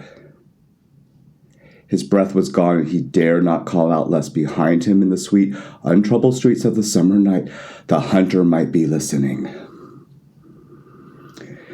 Indeed, he could scarcely be sure just then from whom he fled, the bloom men of the half-forgotten nightmare day or the smiling eyes of the mad evangelist. In the doorway to the wharf boat, he stared at the sprawled figure of the old riverman on the cot. "Uncle Bertie! Uncle Bertie!" An eyelid flickered, rolled back close again, and the old face writhed in the sick grimace of remembrance. "Bess! Uncle Bertie, it's me, John Harper, and Pearl. You said to come a-running if we needed you." The boy's hands tugged at the old man's bony shoulder beneath the warm blue shirt. "Bess, don't Bess, Bess, Bess, Bess. Uncle Bertie!" John slipped to his knees now, weeping unashamedly, and Pearl stuck against the hair trunk, clutching the doll and watching. "Uncle Bertie! Oh, please, please wake up!" Something roused in the old man, and then he lifted himself on one elbow and wiped the slaver from his chin, and stared at the pair with starting, unblinking eyes, pondering who they were, what they wanted, whether there were faces of this world or another. "Johnny!" He gasped and fell face down again in the floor sacks of corn husks that served as his pillow. But the boy beat him now with his fist, pummeling him back and wailing softly, and now the face lifted again, and the man sat upright with enormous effort and hung swaying there like a precariously balanced cadaver, glaring wildly at the children who had come to plague him for the thing he hadn't done. "Never done it, boy. Christ God, never done such terrible, terrible things. Shanty boat trash. Cap, done it. Shanty boat trash." "Hide us," whispered Johnny. "He's coming after us, Uncle Bertie. Listen to me, please, please. Uncle Bertie, it's him that's after us. It's Mr. Powell." Uncle Bertie scowled in the deep beneath the troubled fogs and faint lamps, and comprehension gleamed for an instant on the dark river of his consciousness, and now, licking his lips, he frowned again. "Who, boy? Mr. Powell! Hide us, Uncle Bertie! He's coming with his knife!" But now the lantern blew out behind the eyes, and the old fear swept back like night mist, and Uncle Bertie shrank against the wall, warding off John's wild stare as if it were a blow, and shaking till the tin shaving mirror clattered about this basin. "But I never done it, boy. Sweet Jesus, I never done it. I swear on the good book to it, boy. I never done it. I never." John got to his feet, knowing suddenly how lost it all was. What a world had failed him. How deep a night, whether the last lamp of all went flickering down the darkness. Uncle Bertie swung his shivering, knobby legs to the floor, and crooked old finger toward the pitcher beneath the lamp. "Go yonder now, boy. Just go ask Bess. Bess knows it wasn't me. Bess will tell you, boy." John turned his eyes now to the black door, into the darkness from which he knew would appear in a matter of seconds the face of salvation with a knife and his lettered fist. "Sweet Jesus, Bess, I just been drunk. Sweet Jesus, I don't know what's going on around my own boat now. Who did it? Who's a-coming after us all? Is it the devil, Bess? Is it the judgment day? Is that it, Bess? Lord save poor old Uncle Bertie. Never heard a fly." John thought, "There is still the river. Dad's skiff is down there under the willows. There is always the river." He took Pearl's hand and led her out into the night again, while behind them in the wharf boat cabin, the old man had fallen again in a welter of shame and grief, and sickened, and was snoring loudly in the rags of his cot. Above them the streets bricked. Gleamed the circles of that lamplight behind the shop where the great wood key creaked and squalled on winter nights. Now it hung dumb on the street, leafy with summer night, was dreaming, while the pleasant tinkle of lemonade glasses drifted down Peacock Alley from the kitchens of the nice houses, the sounds and pictures of tranquil and provincial innocence, while beneath that smiling drowsy face such a horror raged, for now the very bricks of the street seemed waiting, almost vibrating to the swift and raging footsteps of the hunter, as an ear pressed to the steel rail can sometimes catch the thunder of a far-off train. John's whole flesh sensed Preacher's imminent approach, and even as he caught Pearl's hand again and dragged her in the stomach and pokeberry bushes toward the places of the skiff, the shadow of the man broke suddenly in the lamplight by the locksmith's. "Pearl, be quiet." "Oh, please, Pearl." "John, where are you?" "Hush!" His feet slipped and sucked in the mud, and the weeds tore at his legs as he led her stumbling on towards the boat. But Preacher had heard them, and now his sweet tenor voice called after them. "Hurry, Pearl! Oh, God damn mighty! Please hurry, Pearl!" "You said a bad cuss word, John. Now that's a sin." He thought, desperately staring into the great patch of mist. Maybe the skiff is gone. Maybe one of them shantyboat trash borrowed it tonight. "John, where?" "Hush! Hush! Hush! Hurry, Pearl!" Then he spied it, the bow jutting sharply into the blanketing white, and Pearl, yawning now in a perfect picture of a child bored with a stupid game, hugged the doll Jenny and fought her way wearily through the ooze of the skiff. "Children! Children!" They could hear him above them, thrashing down through the high brush filth, fighting his way towards them. "Get in the skiff, Pearl! Oh, goddamn mighty! Hurry!" "Children!" "John," she cried out, pausing. "That's Daddy calling us." He uttered a sob of despair and thrust her brutally over the skiff's side and down upon the bait cans and fish heads at the bottom. Now they heard Preacher hacking at vines that they had tangled themselves in, and John knew well what it was he hacked with, and in an instant he was free again, thrashing down through the brush not 10 feet away. But they were in the boat now, and John's hands grappled for the oar, the way poor old Bertie had shown him that day, in the way he had watched men do it since the first time he had been on the river. But they moved not an inch in the muck, so tightly was skiff grounded. "Ah, my lamb, so there you are." John thrust and strained against the oar until the flesh of his hand tore under the wood, raging great, and the boat moved, and he bore down again, straining with every ounce of flesh and bone, and it moved again. But now Preacher had cleared the brush filth and was stepping swiftly through the mud toward them. John gave a final thrust, and the knight burst his head, and the skiff swung suddenly in the gentle current. "Wait, wait, you little bastards! Wait! Wait! I said wait!" Even in the faint show of moonlight, even with the mist whispering and curling against the land, they could see the livid, twisted, raging oval of his face, the mouth gaping and sick with hatred. Now he wallowed rapidly towards them through the shallows, the bright, open blade winking in his fist, and then he staggered and slipped and fell, floundering in the water for a moment, and then rising again, splashing after them. John bore back on the oar in the lock, and the blade skimmed the water ineffectively, as he thought.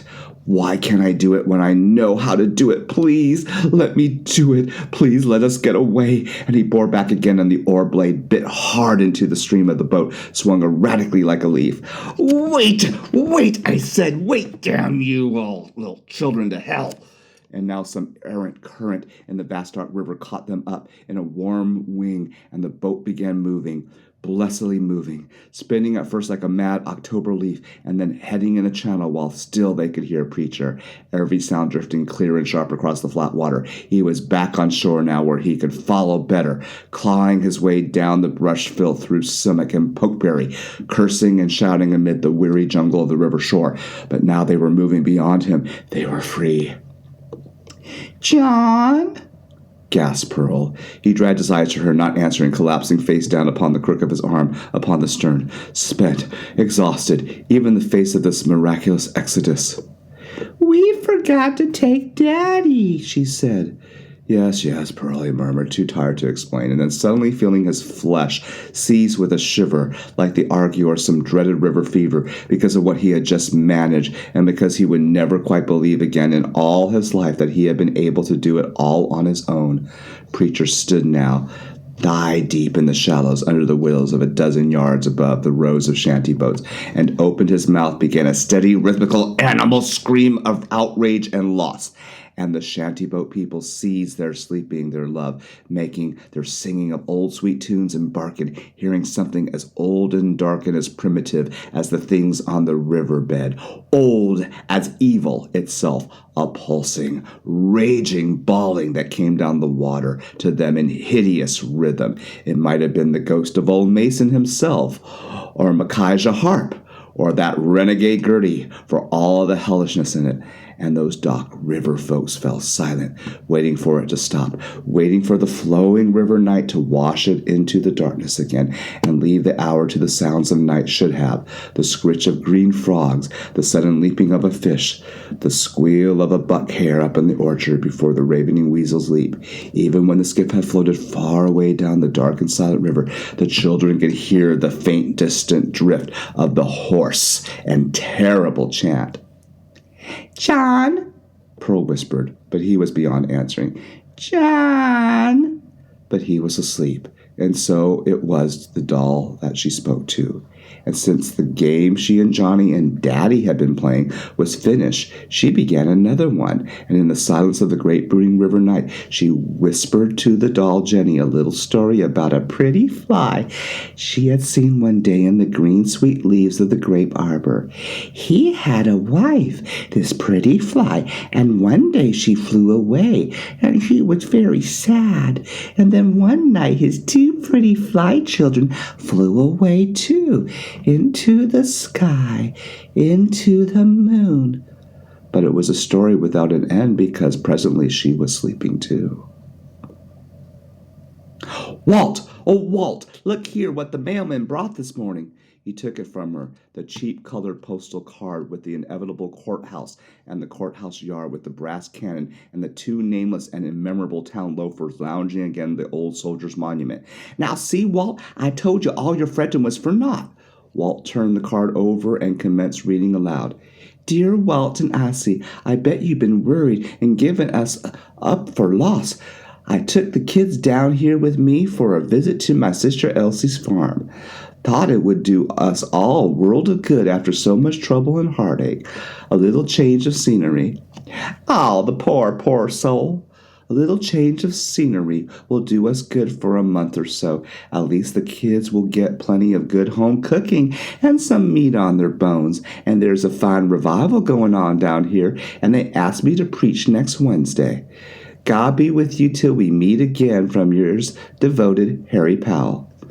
Well, now, ain't you relieved, Walt? Well, sure I am, but don't forget, you was worried too, Mother, him taking off with the kids like he done the night that never a word of goodbye. Well, I reckon, Walt lied, half remembering his old suspicions of Preacher. I just got to worrying for fear some of them gypsies might have busted in the house one night and done off with all three of them.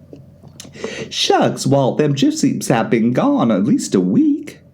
Yes, but not before one of them knifed a farmer down on Ben's Run in the other forenoon and stole his best field horse.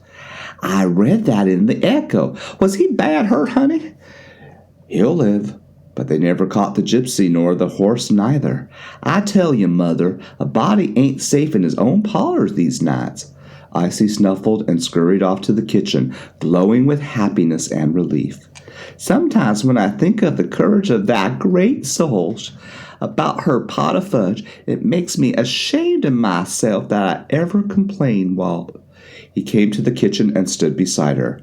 It wouldn't surprise me now, she went on, if he was to come back next month and put that house and lot up for sale, and it might be the best thing. So many memories there.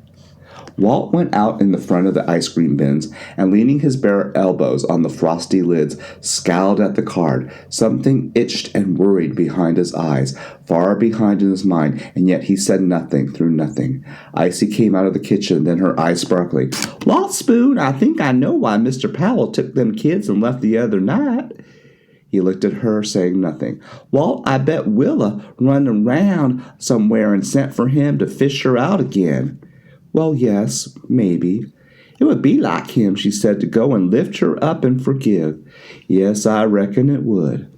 The 90 and 9, Walt. Mind the old rhyme, where the one sheep run off and the 90 and 9 was left, and the shepherd never rested till he found the wandering one?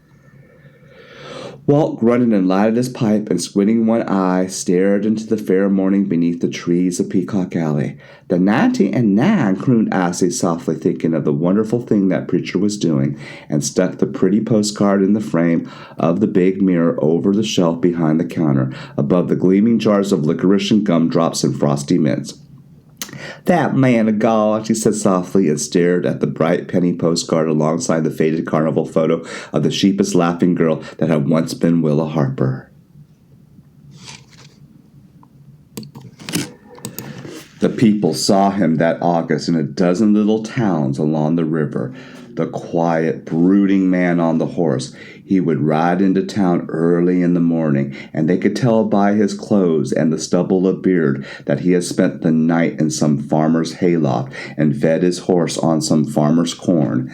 They paid him no particular never mind, because it was a depression year, a time of wanderers on the land. He would tell them he was an evangelist and hitch his horse to a fence post and fetch a dusty scripture from the pocket of his ragged old coat, and then preach a hell-raising half-hour sermon in the shadow of a country store or under the trees of a courthouse square. And no sheriff ever bothered him, because it was a depression year, and everybody was a little bit scared of God just then.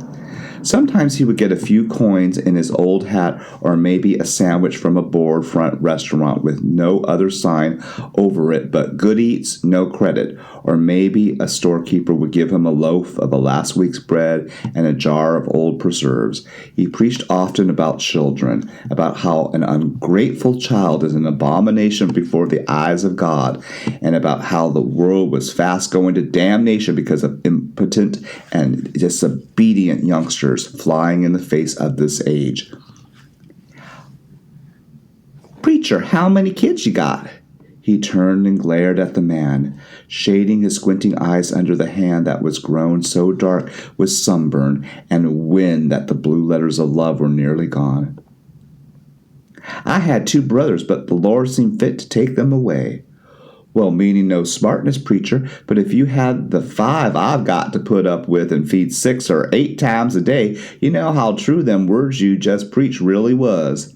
Well, thank you, brother. And on top of that, cried the other one, spurting a brown stream of amber in the dust amongst the sleepy dogs in the shadow of the old Chevrolet, my old woman wanted to take them to 2 wild savages my Gaily Flowers chased out of his tomato garden last week. The which? Said that again, brother? 2, you say? 2 little kids. Orphans, I reckon. Old Gaily Flowers had that piece of land down at the forks in the road below Hannibal Station, and he catched them kids stealing tomatoes there the other morning about sunup. When was that? When, brother? When did you say? Is them kids your'n, preacher? When? When was they seen last? He had hold of the man's arm now, and the fingers of his dark left hand pressed into the farmer's tough wrist. "Well, it was Wednesday morning," called an old man from the crowd. "My woman seen 'em too. They come up to the house a-begging for bread and bacon. Shucks, what can't add bacon on our table since 1931? There was something now that they all sensed about Preacher that seemed hungry and unclean. His lips quivered. His eyes were just too bright, his fingers too pleading, and he went around to each of them, laying hands upon their arms, begging for more details about the children. It was a year of depression. It was no strange sight in the land, in the lean and fallow times. Children run in the woodlands and the fields without parents, without food, without any love. Families were shattered and broken asunder in the Black Decade, and the children were driven to fend for themselves like the whelps of random litters in the lanes of the back countries, roam in the big highways, sleeping in barn lofts or in old abandoned car bodies or town junk heaps, stealing food when they could or accepting it from the hands of some kind farm woman who could see within their ravaged and disenchanted faces a vision of herself or of her own kind or of some dark portent of what yet might come to pass upon herself or to her own. But these men who had seen and understood this loving kindness and mercy in the faces and voices of their good wives saw none of this in the face of the preacher, saw instead the dry-toothed cunning of the hound on the hunt. They moved away from him. The dusty congregation dispersed and went back to whittling, to waiting at the post office doorway for the posting of the WPA jobs or the passing out of relief commodities, or perhaps merely homeward to loaf in sullen and broiling discontent and stare at their empty, impotent hands. And so the dusty stranger moved on from town to town, sniffing, nosing under scrape heaps of corner gossip for a word, for a clue, eavesdropping on feed store porches, idling with a ready ear by crossroad post offices and short-line depots, or in the lobby of the country hotels, where the drummer drink and tell ornery stories and listen for the midnight train to go wailing off into the velvet star, sweet night. He worked a week here and a week there, picking peaches or working in the late corn harvest, earning a meal or a night's lodging or just a few pennies, moving on through the river counties, his nose and eyes even to windward, moving with an implacable and uneasy revenge after the ones who had cheated him on the which the Lord had said was his own. Sometimes he knew that he would come suddenly upon a farmhouse, lazy and golden in the dusk under the pin oaks and the lamplit light of Indian summer, and there perhaps playing in the dust beside a citern or squatting on the freshly scrubbed stone porch of the solid bottom-land farmhouses, he would see them at last, a little girl with an old doll and a little boy with no toy at all, their haunted faces like moonflowers in the dusk. To have seen the children in that troubled time, one might have supposed them to be fallen angels or dusty woodland elves suddenly banished from the court of the gods of moonlight and of fairy meadows. They blew along like brown leaves on the wind. All the long hot day after their escape they had drifted upon the swift river channel, and then the river night dropped abruptly upon them, and there were no lights but the stars and the shanty boat lamps along the shore, and the drifting dust of fireflies against the black, looming hills above the narrows.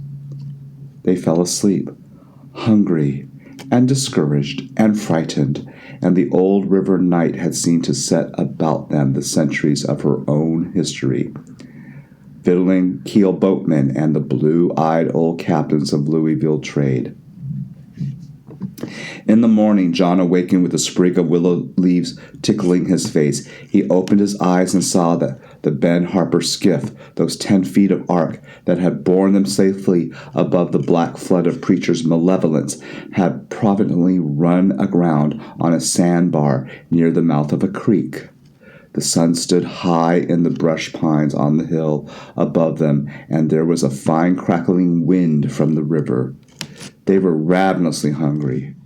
John shrewdly dragged the boat onto the bar as far as he could and gathered broken branches from the drift against the bank covering the boat so that they could safely leave it and forage for their breakfast among the bottom farms.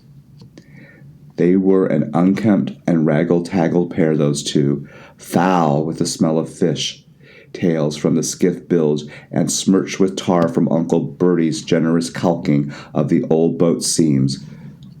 John spied an orchard far about, beyond a bluff above the river road, and told Pearl to wait while he went to fetch them a shirtful of fruit for their morning meal.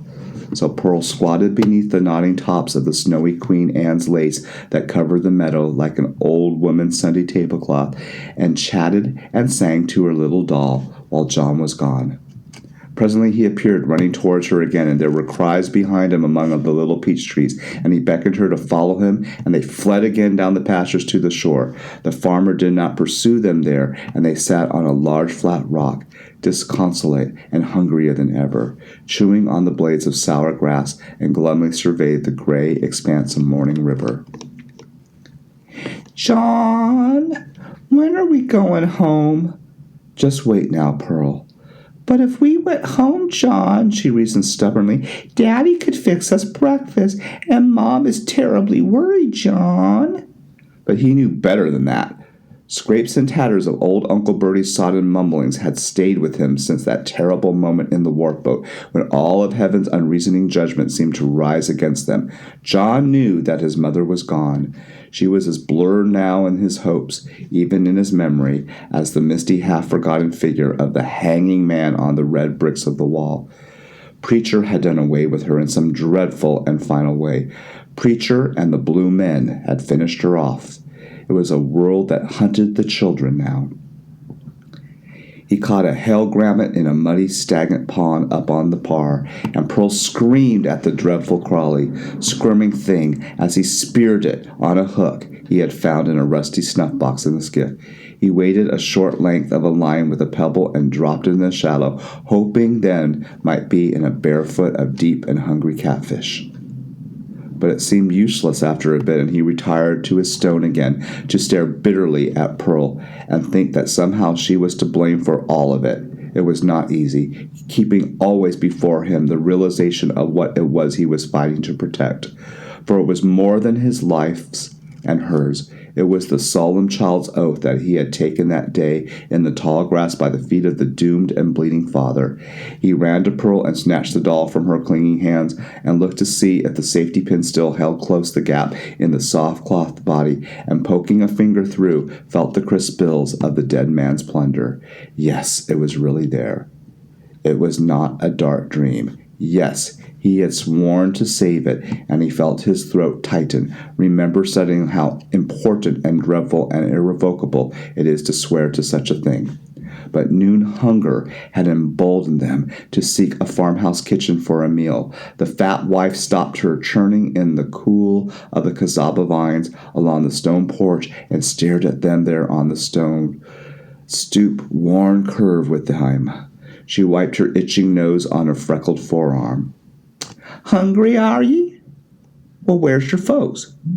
"We ain't got none," said John truthfully, and hearing the words in his own ears gave a sudden dreadful substantiation to the fact. "Well, sit down there, and don't come tracking up my porch with your muddy feet. I'll see's if there's any potato soup left. Gracious, such times when young'uns run the rounds." She wandered off to the kitchen, quarreling with life, and returned presently with big, thick bowls of hot potato soup and 3 thick slices of homemade bread spread over with cinnamon-sweet apple butter.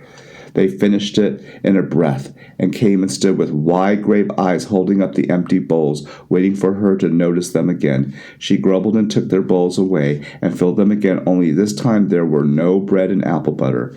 When they were finished, John sensed that it would be wise to leave.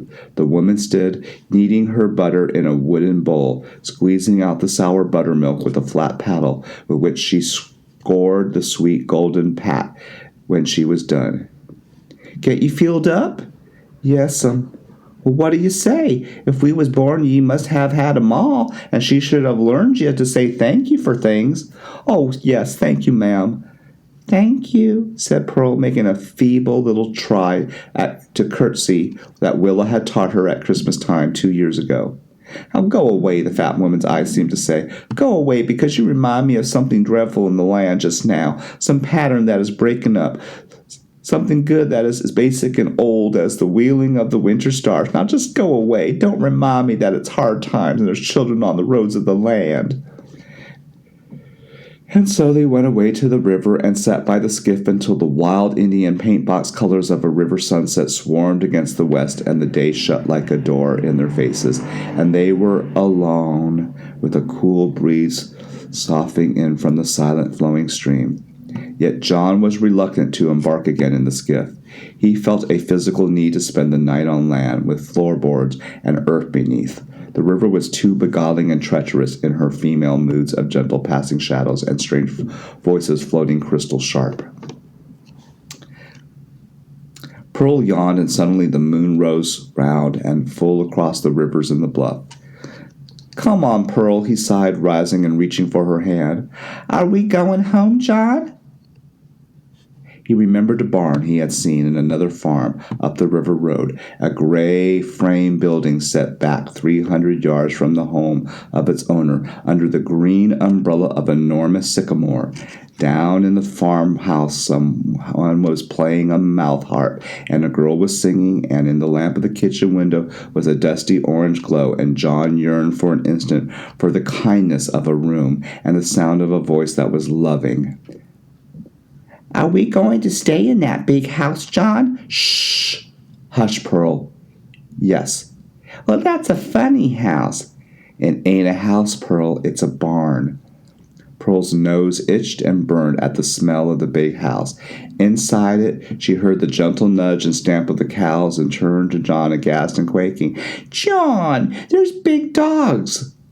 "Them's cows," he said gently. "They won't hurt."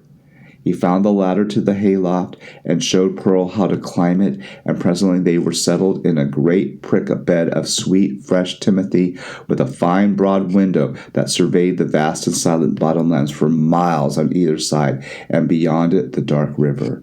The moon swung high above the valley, lighting, and almost to the brightness of dusk, making the river a shining ribbon of black glass, and touching the spread night meadows with the dust of its illumination. "Now, Pearl," warned John sternly, "don't go near that big door yonder. That's where they put the hay in. If you was to fall out and there, you kill yourself, sure." At his warning, she shrank back and hugged him, and they fell asleep thus among the aromatic hay, while down in the meadows a whippoorwill cried and whooped its liquid laments, and crunchy yard dogs barked and quarreled in the faraway stillness. John had not been sleeping more than an instant until he heard it, faint yet distinct on the berry-stirring air. He opened his eyes. The moon had not moved. It stood where it had been when his eyes had closed, half obscured by the beam and pulley which jutted from the aperture. Pearl had not heard, did not stir, asleep and untroubled, conscious, with her thumb between her pouting lips and the doll cuddled sweetly in the cradle of her arms. John half rose and stared off into the moonlit valley. Nothing moved. Nothing stirred upon the ruts and the dust clusters of the deserted barnyard, nor upon the far moonlight arena of the valleys as far as his eyes could see. Yet, as plain and clear as the song of the now stilled field bird, he heard it faint, cerise rise of that unforgettable voice. Leaning, leaning, safe and secure from all alarms, leaning, leaning, leaning on the everlasting arms.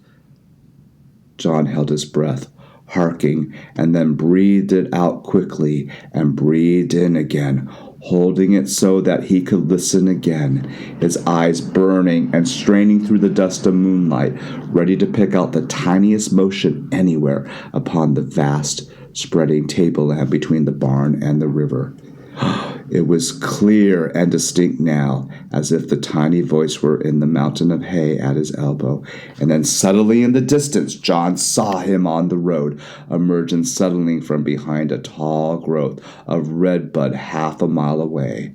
A man on a huge field horse, moving slowly and yet with a dreadful plodding deliberation up the feathery dust of the river road. The figure of the man and the horse were as tiny as toys in the perspective, and yet, even in those diminished proportions, John could make out his dreadful and evil lines of those familiar shoulders. Now in a dozen farms on both sides of the river, the hound dogs had come out to bark at the sound of the singing, and a tan beagle bitch emerged suddenly from beneath the porch of the farmhouse just below the barn and raised braying to the gate to herald the singer's passing. But the singer did not stop, and the figure, moving still in the infinity sinister slowness, passed directly below the house and was obscured again by a tall growth of pawpaws, and still the voice continued unabated, while John huddled in the hay with a thundering heartbeat. And even long after he had passed, faded down the road, lost in the moonbeams of the lowering farms, John could still hear the faint, sweet voice, and he thought, "Don't he never sleep? Don't he never find a barn and climb up in the hay and shut his eyes like other mortals do at night? Or does he just keep on hunting me and Pearl to the end of the world?" In the hours that followed, the dogs fell silent, and the moon moved an inch. The whippoorwill began his argument again, but more softly now, as if his own voice had been humbled and affrighted by a thing that had passed in the night, a darkness that had brushed his wings like a mower's scythe. At daybreak, the children awoke and stole down to the barn door, and when John had brushed all the straw from Pearl's skirt, he made her put on her brightest morning smile so that they might present themselves at the farmer's kitchen for a bit of hot breakfast, or at least a crust of biscuit and a dipper of cool water from the cistern. The gaunt young farmer's wife cried and prayed over them until they were sticky and smothered with her ministrations, and had indeed fled presently before she could begin to ply them with questions. She had set such a poor breakfast table that it was scarcely surprising that she had not asked them to stay for lunch, for it was hard times in the land, and launders held precious little extras for roadside wanderers. And so, with the edge gone from their hunger, and with unaccountable cheerful hearts, the children returned to the river and set off again in Ben Harper's skiff. Pearl sat in the skiff's stern, chuckling and playing with the doll Jenny, while John whistled and fooled around with some length of litter, trying to unsnarl them, fastening them to some of Uncle Bertie's old hooks in hope of catching a catfish or two. At Marietta, they rolled grandly past the bustling little land, and not a soul noticed them. The showboat Humpty Dumpty was docked there that day, and the cheerful piping of the calliope skipped across the live water like bright, flat pebbles of sound. John stood up in the skiff like a pirate and admired the grand sight from afar, and Pearl lifted dancing eyes from the scolding of her doll.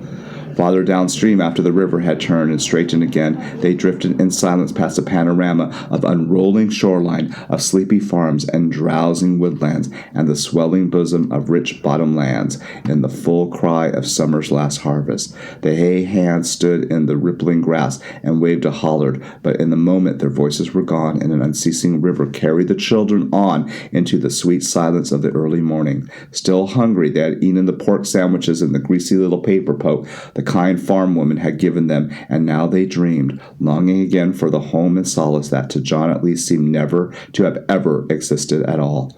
On both sides of them, the land unfolded like a leafing page of a book, and when John turned his eyes to the West Virginia shore, he thought, "I will be glad when it is dark, because he is somewhere over on that shore, in one of those little towns, along the winding road somewhere, and when it's dark, he can't see us, because he is still hunting, and there is only the river between us and those hands." And as the warmth of the morning sun filled the air, he felt asleep, and again Pearl slept too, cradling the doll, and John dreamt that he was home in his old bed against the Ben Harper was down in the parlor playing his favorite role on the pianola, and Willow was clapping her hands and humming because she did not know the words, and it was 1,000 years ago. When he opened his eyes again, all motion was gone. The sun stood high overhead at noon, and there were trees between it and his blinking eyes, and on a root that jutted from the crumbling riverbank, a red bird shrilled and scolded at him.